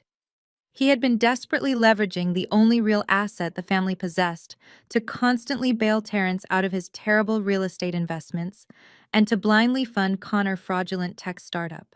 He drained the equity dry, I stated clearly, making sure Brenda and Megan heard every single word. And because his small consulting firm has not generated a single dime of actual profit in over 5 years, he could not even afford the basic minimum interest payments on those massive high-risk loans. The bank has been sending you desperate warning letters for months, Dad. You are currently exactly 90 days behind on your final mortgage payment. Desmond opened his eyes and stared at the legal document in front of him, completely paralyzed by the sheer magnitude of his public exposure. His entire life was a carefully constructed lie built entirely on the illusion of financial supremacy, and I had just ripped the curtain completely down. He tried to speak, but his voice was nothing more than a dry, pathetic rasp.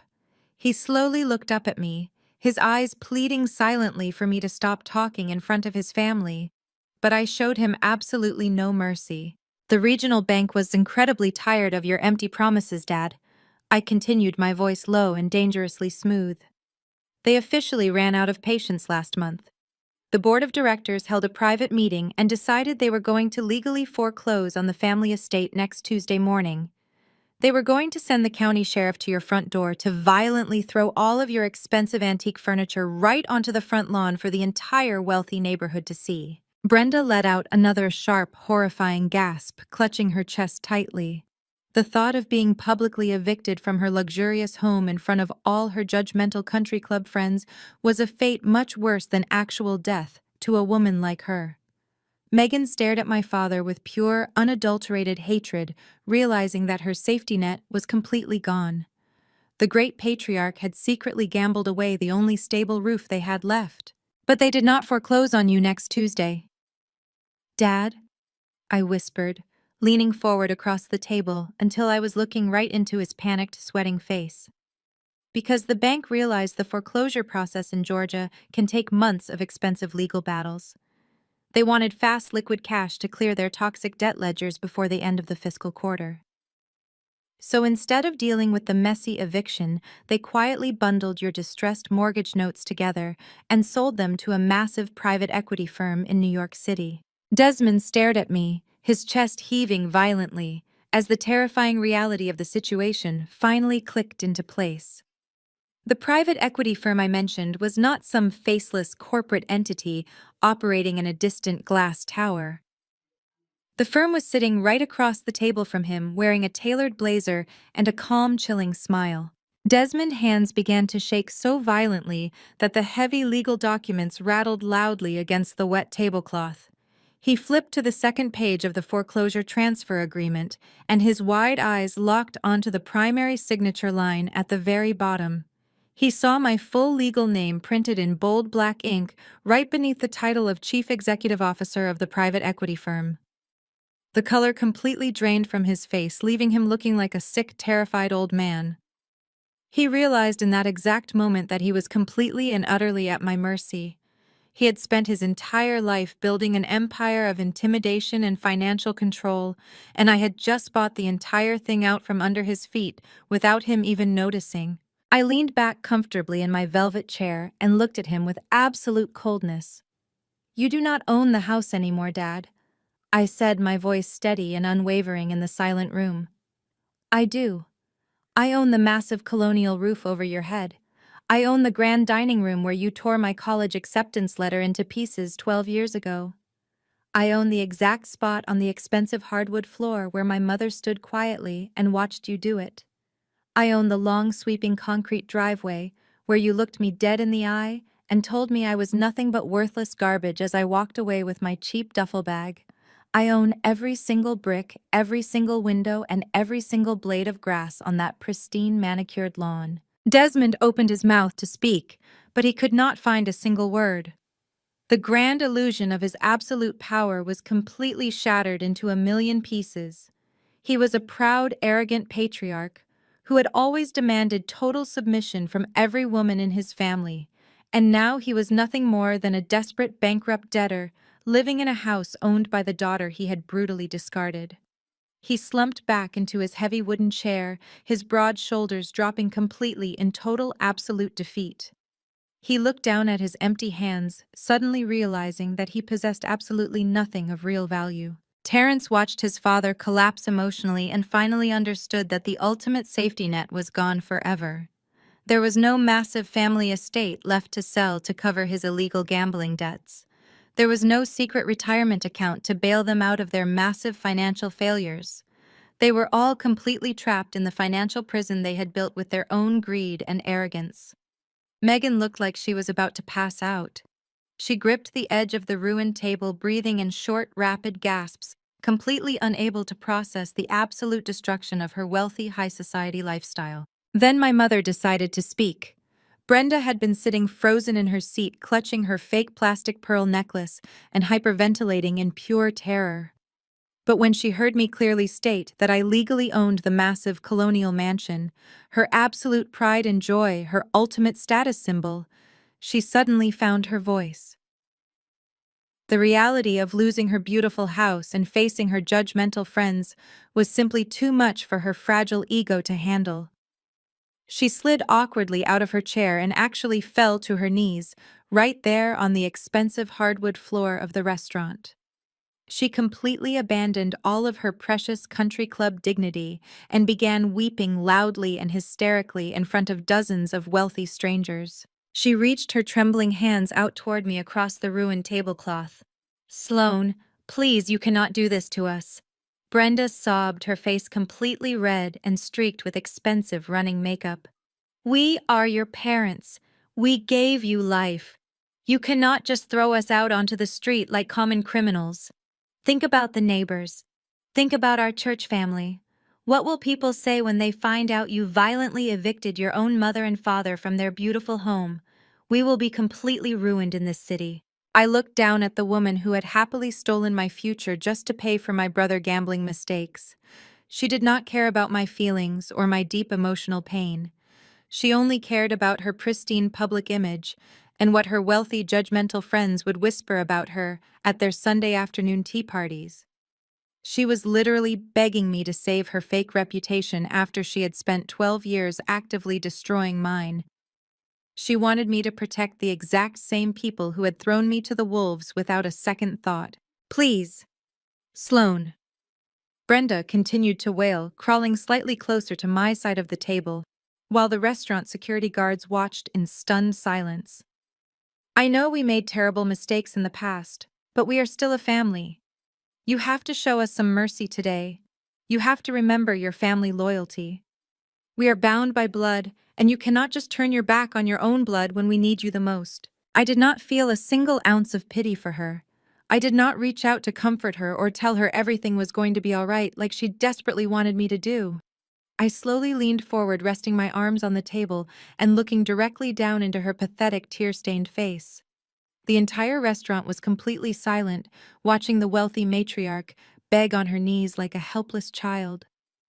Leah sat perfectly still, completely mesmerized by the incredible shift in power taking place right in front of her. "Family loyalty?" I asked softly, my voice dripping with pure, unadulterated contempt. "That is a very interesting choice of words, Mother. Where exactly was your family loyalty 12 years ago when you secretly forged my signature and completely drained my entire college savings account? Where was your precious family loyalty when you stood right next to that arrogant man and watched him throw me out of the house into the freezing cold night with absolutely nothing but the clothes on my back? Where was your loyalty when you watched me suffer and starve just so your golden son could play pretend in the real estate market?" Brenda squeezed her eyes shut and let out another loud, pathetic sob, completely unable to answer my direct questions. She knew she had absolutely no defense for the horrible, evil things she had done to me. She was a coward hiding behind a fake concept of love. "You used the concept of family loyalty to manipulate me, to control me, and to completely rob me blind," I whispered, leaning even closer until she had to open her eyes and look directly at me. "You used it as a heavy weapon to keep me completely submissive while you funded your golden boy pathetic failures. You demanded my absolute loyalty while offering me absolutely none in return." but those days are completely over, Brenda. You do not get to invoke family loyalty when the severe consequences of your own toxic actions finally catch up to you. I sat back up straight, adjusting the lapels of my tailored blazer with perfect calm precision. I looked at Brenda weeping on the floor and Desmond staring blankly at the legal documents. There is no family loyalty left at this table, I stated clearly and loudly so everyone in the room could hear me. Now it is just business. I let the heavy silence settle over the room for a few moments, letting my words sink deep into their panicked minds. My mother continued to weep softly on the floor, but I simply ignored her and turned my attention back to the thick manila folder resting on the wet tablecloth. I reached inside and pulled out a single crisp sheet of white paper. I placed it directly on top of the massive foreclosure transfer agreement, making sure the bold black text was perfectly visible to my father. Desmond stared down at the new document, his breathing still incredibly shallow. He did not want to read it, but he knew he had absolutely no choice. I told him that as the new legal owner of the massive colonial estate, I had the absolute right to evict all current occupants immediately. I explained that I could easily call the local sheriff right now and have them forcefully removed from my private property for trespassing before the sun even came up tomorrow morning. Brenda let out a loud, choked sob at the thought of being dragged out of her beautiful home in the middle of the night, but she did not dare interrupt me again. However, I continued keeping my voice perfectly level. I am a very reasonable businesswoman. I am willing to offer you a completely legal alternative to immediate eviction. You and Mother can remain in the house under one very strict condition. I pointed my manicured finger at the document sitting in front of him. That is a standard month-to-month residential lease agreement, I explained. It officially dictates that you and Brenda are no longer the proud owners of the family estate, but simply my temporary tenants. If you want to keep sleeping in your expensive antique bed and hosting your fancy country club dinners in my dining room, you will have to pay me rent every single month. Desmond leaned forward slightly, his eyes scanning the terms of the lease. When he saw the monthly rental amount printed near the bottom of the page, he actually gasped out loud. He looked up at me, his dark eyes wide with pure, absolute disbelief. He told me the amount I was demanding was completely astronomical and completely impossible for him to pay. He said it was more than triple his previous mortgage payment, and he had absolutely no reliable source of income left to cover such an exorbitant monthly expense. I smiled a cold, empty smile and told him that the high rent was simply the current fair market value for a massive luxury estate in that exclusive neighborhood. I reminded him that he was the brilliant patriarch who always preached about the harsh realities of the business world. I told him it was time for him to finally practice what he preached. I explained the rules of our new arrangement very clearly, so there would be absolutely no misunderstandings. The rent is due on the first day of every single month, I stated firmly. There will be absolutely no grace periods and absolutely no extensions. If your payment is even one single day late, or if the check bounces, I will legally terminate the lease immediately.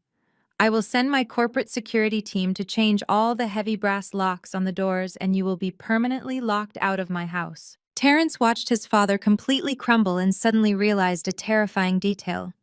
He frantically asked me where he and Megan were supposed to live, since their luxury cars were repossessed, and their credit was entirely destroyed. I looked at my brother with absolute disgust and told him that the lease agreement specifically explicitly forbade any long-term guests or subletting of any kind. I told Terrence that he and his manipulative wife were absolutely not permitted to live in my house under any circumstances. I suggested they go stay in a cheap roadside motel, or perhaps Connor could offer them a corner of his rented penthouse office before the federal agents seized it. Megan covered her mouth with her hand, realizing she was officially homeless. Terrence looked like he was about to physically sick.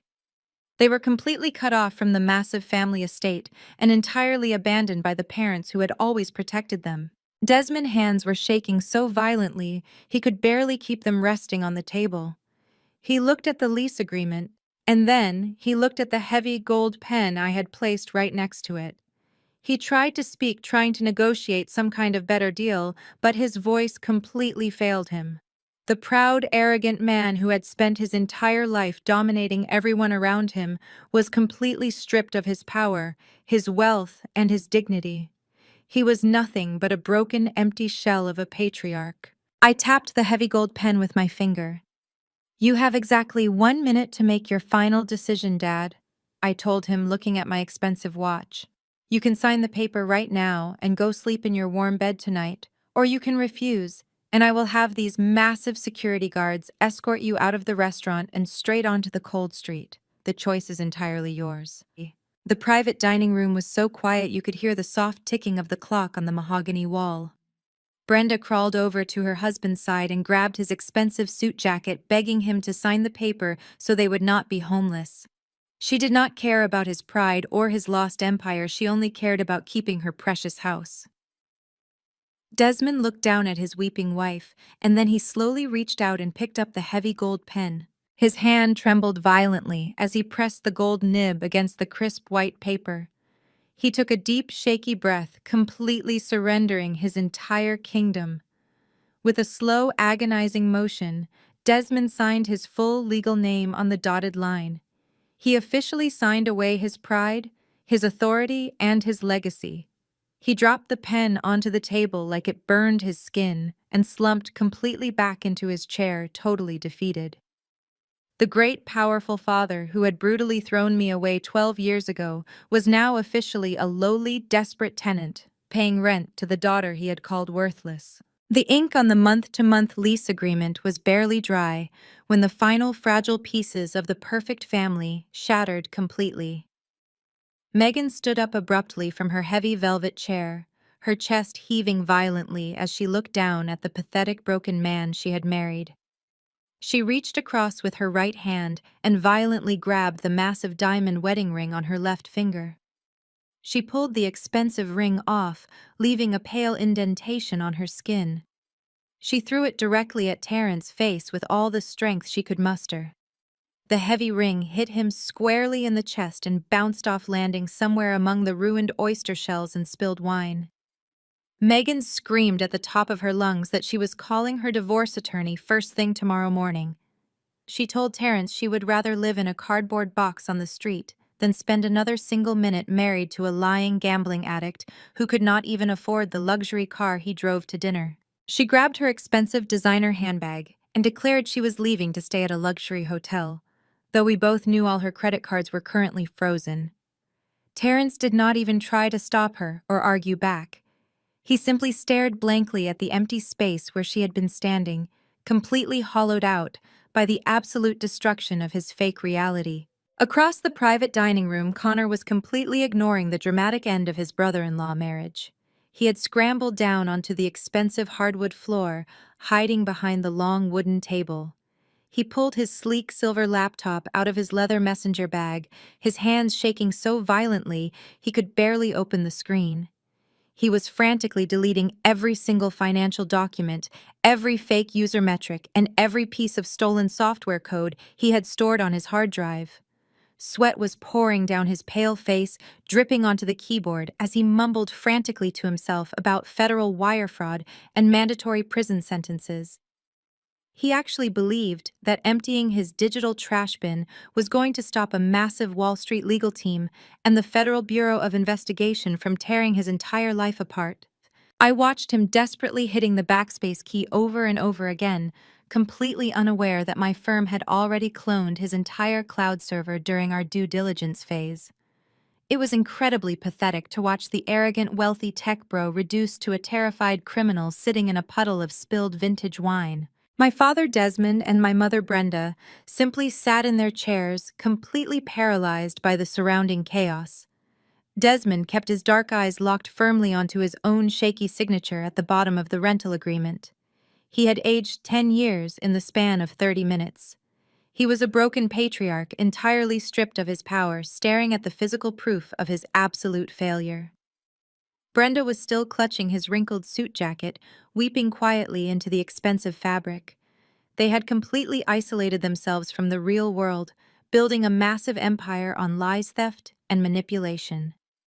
Now they were completely trapped inside that collapsed empire, with absolutely no one left to blame but themselves.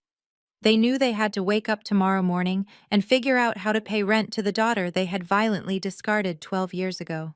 The heavy mahogany doors of the private dining room slowly pushed open, interrupting the pathetic scene. The restaurant manager stepped inside, looking incredibly nervous and highly uncomfortable. He was a tall, thin man, wearing a perfectly tailored dark suit, but his face was completely pale. He had clearly heard the loud shouting, the police sirens, and the breaking glass, but he still had a business to run. He walked carefully around the shattered whiskey tumbler on the floor and approached our table holding a small black leather booklet. He apologized softly for the severe interruption, but stated politely that the restaurant was closing out their private section for the evening. He placed the black booklet gently on a dry corner of the table right next to Terence.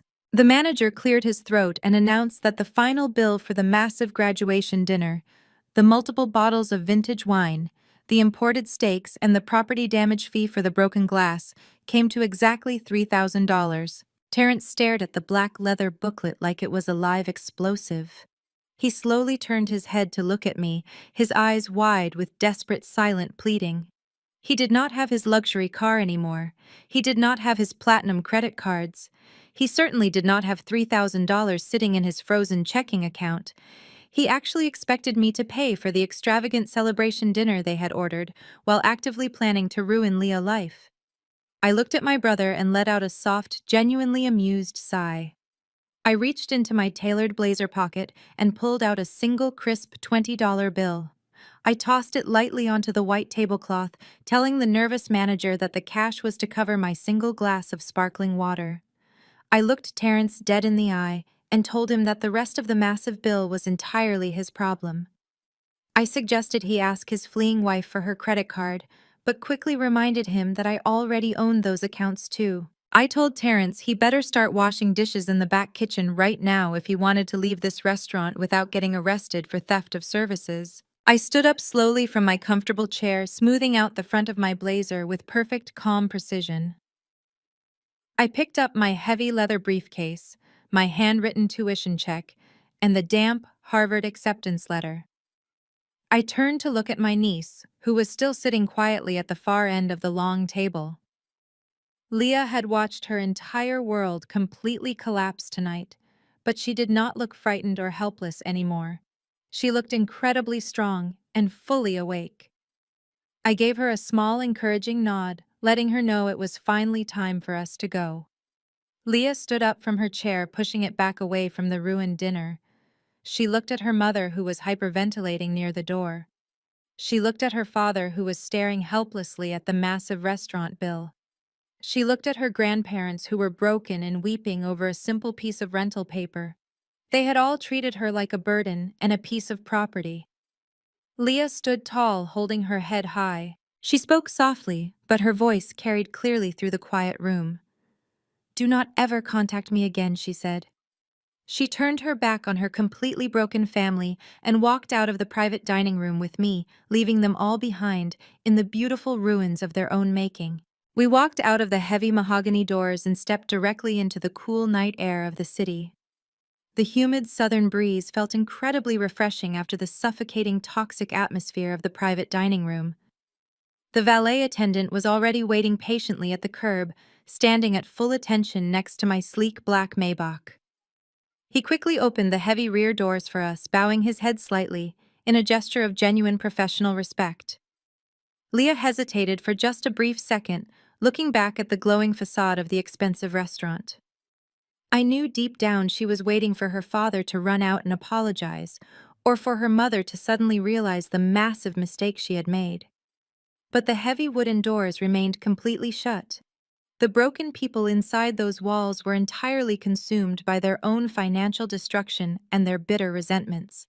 I placed a gentle, comforting hand on her trembling shoulder, guiding her safely into the luxurious leather interior of the vehicle. I slid into the spacious back seat right next to her, and the chauffeur gently closed the door, shutting out the loud noise of the busy city street. The cabin of the Maybach was perfectly soundproofed, creating a secure private sanctuary away from the chaos we just escaped. It smelled like expensive imported leather and fresh lavender. The chauffeur smoothly pulled away from the curb, merging seamlessly into the late-night traffic.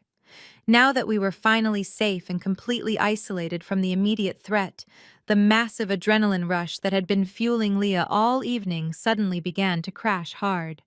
She slumped back against the soft seats, and her entire body began to shake violently.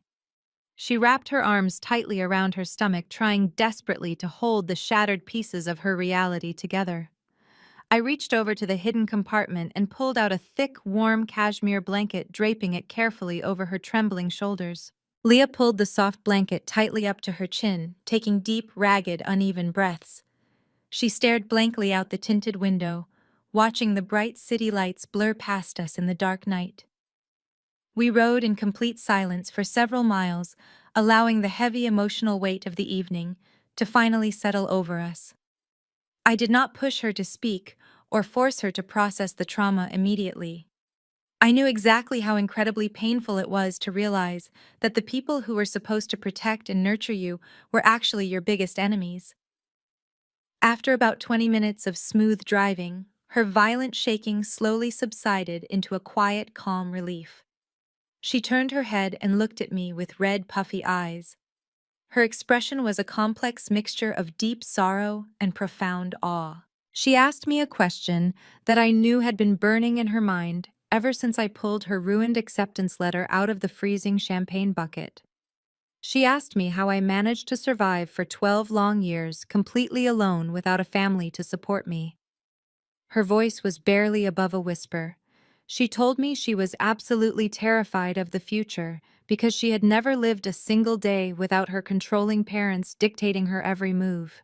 She did not know how to be completely independent in a world that suddenly felt so incredibly massive and overwhelming. I looked at my brave young niece and offered her a soft, reassuring smile. I wanted to give her the exact truth I wish someone had given me when I was her age. I told her that the very first year was indeed the absolute hardest time of my entire life. I explained that when my father tore my letter and my mother stole my money, I felt like my entire world had been completely ripped away from me. I spent countless nights crying on the floor of a freezing studio apartment, wondering what I did wrong to make them hate me so much. I told Leah that society constantly feeds us this massive lie that blood is thicker than water, and that you must always forgive your family no matter how terribly they treat you. But I explained to Leah that survival requires a completely different mindset. I told her that when the people who are supposed to love you refuse to give you a seat at their table, you do not just stand there begging for their leftover crumbs. You walk away completely and you build your own magnificent table from scratch. I explained that I stopped waiting for my father validation and I started demanding respect from the entire corporate world instead. I poured all of my anger, all of my deep betrayal, and all of my profound grief into my education and my career. Every single time I felt weak or lonely, I remembered the sound of my father tearing my future in half, and I used that painful memory as high-octane fuel to push myself even harder toward success. I reached over and gently held Leah's hand. Her fingers were still cold, but she squeezed my hand back tightly. I told her she was never going to be alone again because she was sitting at my table now. I promised her that she was going to go to Harvard and she was going to get the brilliant education she rightfully earned. I told her she was going to build a beautiful, successful life entirely on her own terms without ever having to owe a single favor to the toxic people we just left behind. I explained that true family is not just about shared biology or a common last name. True family is about mutual respect, unwavering support, and unconditional love. The people crying in that restaurant did not possess any of those vital qualities. Leah listened intently to my words, and a small, genuine smile finally broke through her tears. The heavy burden of her parents' expectations was permanently lifted from her young shoulders. She leaned her head against my arm, closing her eyes as the luxury car glided smoothly down the dark highway, heading toward my private hotel suite. She was finally free, and she knew it. Right at that exact moment, my smartphone buzzed aggressively inside my designer handbag. The sudden vibration was loud in the quiet cabin of the vehicle.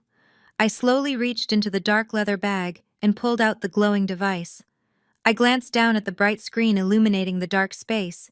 It was a new incoming text message from an unsaved number, but I knew exactly who was sending it. I opened the message and read the desperate, pathetic words flashing brightly in the dark car. "Please, Sloan, we have absolutely nothing." The message from my mother, Brenda, read. I stared at the digital plea for just a fraction of a second. She was sitting in a ruined restaurant with a fake pearl necklace and a bankrupt husband, finally realizing the true cost of her own lifelong cruelty. I did not feel a single drop of guilt or sympathy for the woman who stole my future. I tapped the screen with my thumb, pressing the block contact button with absolute finality. I threw the silenced phone back into the dark depths of my handbag and turned my attention back to the beautiful city lights, entirely ready for the next chapter of our lives. 3 weeks had passed since that chaotic night in the private dining room. The suffocating summer heat of Atlanta was finally beginning to break, giving way to a crisp and promising autumn morning. I walked confidently through the bright, bustling terminal of the international airport, with Leah right by my side. The transformation in my niece over the last 21 days had been absolutely incredible to witness. She was no longer the terrified, trembling girl who sat shrinking in her velvet chair while her family plotted to destroy her future. She walked with a new sense of quiet purpose, carrying her sleek leather backpack with her head held high. We completely bypassed the long, crowded lines at the main gates and made our way directly toward the frosted glass doors of the exclusive first-class departure lounge. We stepped inside the quiet, luxurious space, leaving the noisy, chaotic energy of the main terminal entirely behind us. The lounge was perfectly calm, smelling faintly of roasted coffee and expensive citrus polish. We found a secluded corner with two plush leather armchairs overlooking the massive runway. I ordered us both some hot herbal tea from the attentive lounge staff, and we sat down to wait for our flight to Boston. Today was the official start of Harvard freshman orientation, and Leah was finally heading toward the brilliant future she had rightfully earned. She looked out the massive floor-to-ceiling windows, watching the giant silver airplanes taking off into the clear blue sky. A soft, genuine smile touched her face, and for the first time in her life, she looked completely free of her parents' heavy, toxic expectations. I reached down into my designer travel bag and pulled out a flat, carefully wrapped package. It was wrapped in thick silver paper and tied with a simple, elegant black ribbon. I placed it gently onto the low marble table between our leather chairs and slid it slowly across to her. I told her it was a small welcome gift to celebrate the absolute beginning of her brand new life. Leah looked surprised and carefully untied the black ribbon, gently pulling back the silver wrapping paper. Inside the package was a heavy custom-made double-glass frame bordered in sleek polished mahogany. Leah gasped softly as she looked down at the items perfectly preserved between the thick panes of crystal-clear glass. On the right side of the frame was her pristine Harvard acceptance letter. I had taken it to a professional archival restorer the very next morning after the dinner. They had meticulously pressed out every single water stain and smoothed every single crease caused by the freezing champagne bucket. It looked absolutely perfect and untouched, a beautiful symbol of her hard work and dedication. But it was the document displayed on the left side of the frame that made tears well up in Leah's eyes. Placed right next to her perfect letter was my own Harvard acceptance letter from 12 long years ago. It was not pristine. It was violently torn straight down the middle, the jagged edges clearly showing exactly where my father had ripped my future apart. The two halves were carefully held together by thick strips of old yellowing Scotch tape. It was the exact same tape I had desperately applied in my childhood bedroom before packing my duffel bag and running away into the cold night. Leah reached out with a trembling hand and traced her fingers softly over the smooth glass directly above the yellowing tape.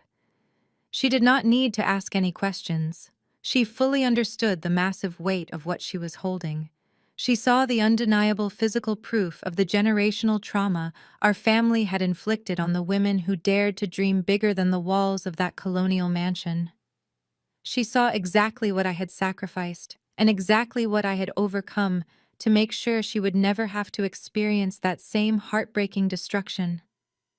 She looked up at me with tears streaming down her face and whispered a soft, genuine thank you that carried the weight of 1,000 words.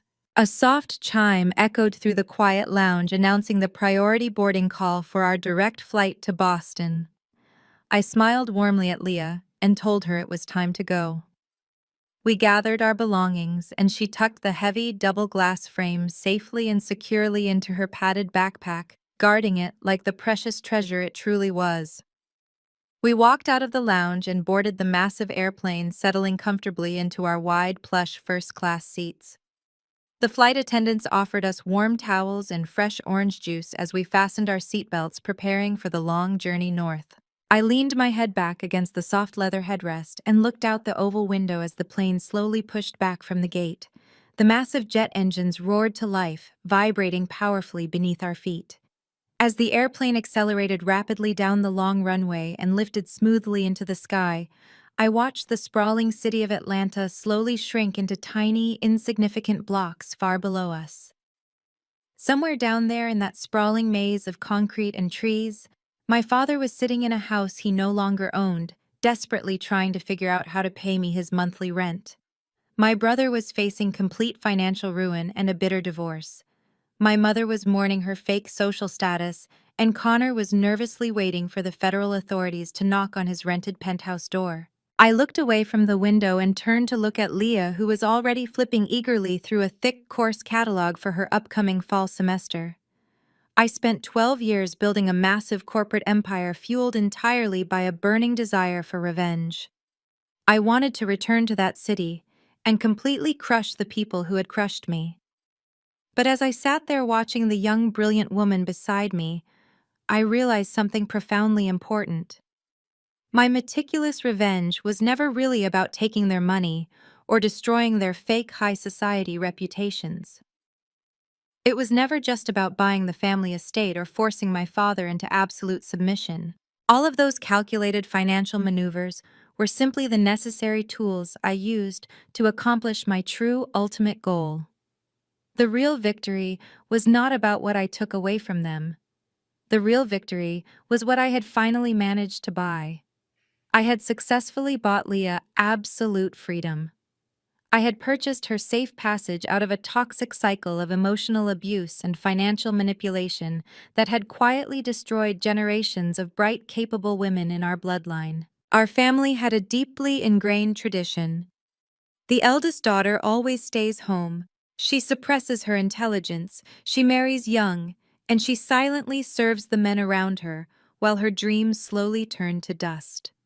That was the heavy, suffocating curse passed down from my grandmother to my mother, and almost to me.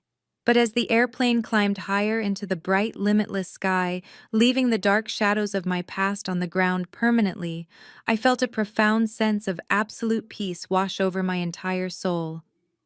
My family had a tradition. The eldest daughter stays home. But traditions are just peer pressure from dead people. Today, I started a new one. The most profound lesson from Sloane's story is that your self-worth is never determined by those who refuse to value you, even if they are blood relatives. Loyalty should never be a shackle that traps you in psychological abuse and manipulation. When denied a seat at the old table, have the courage to walk away and build a magnificent table of your own. The sweetest revenge is massive success, establishing ironclad boundaries, and the freedom to create a better new tradition for the next generation. Have you ever had to bravely walk away from a toxic environment to rebuild your life from scratch? Share your story in the comments below, and don't forget to hit like and subscribe to empower more resilient women.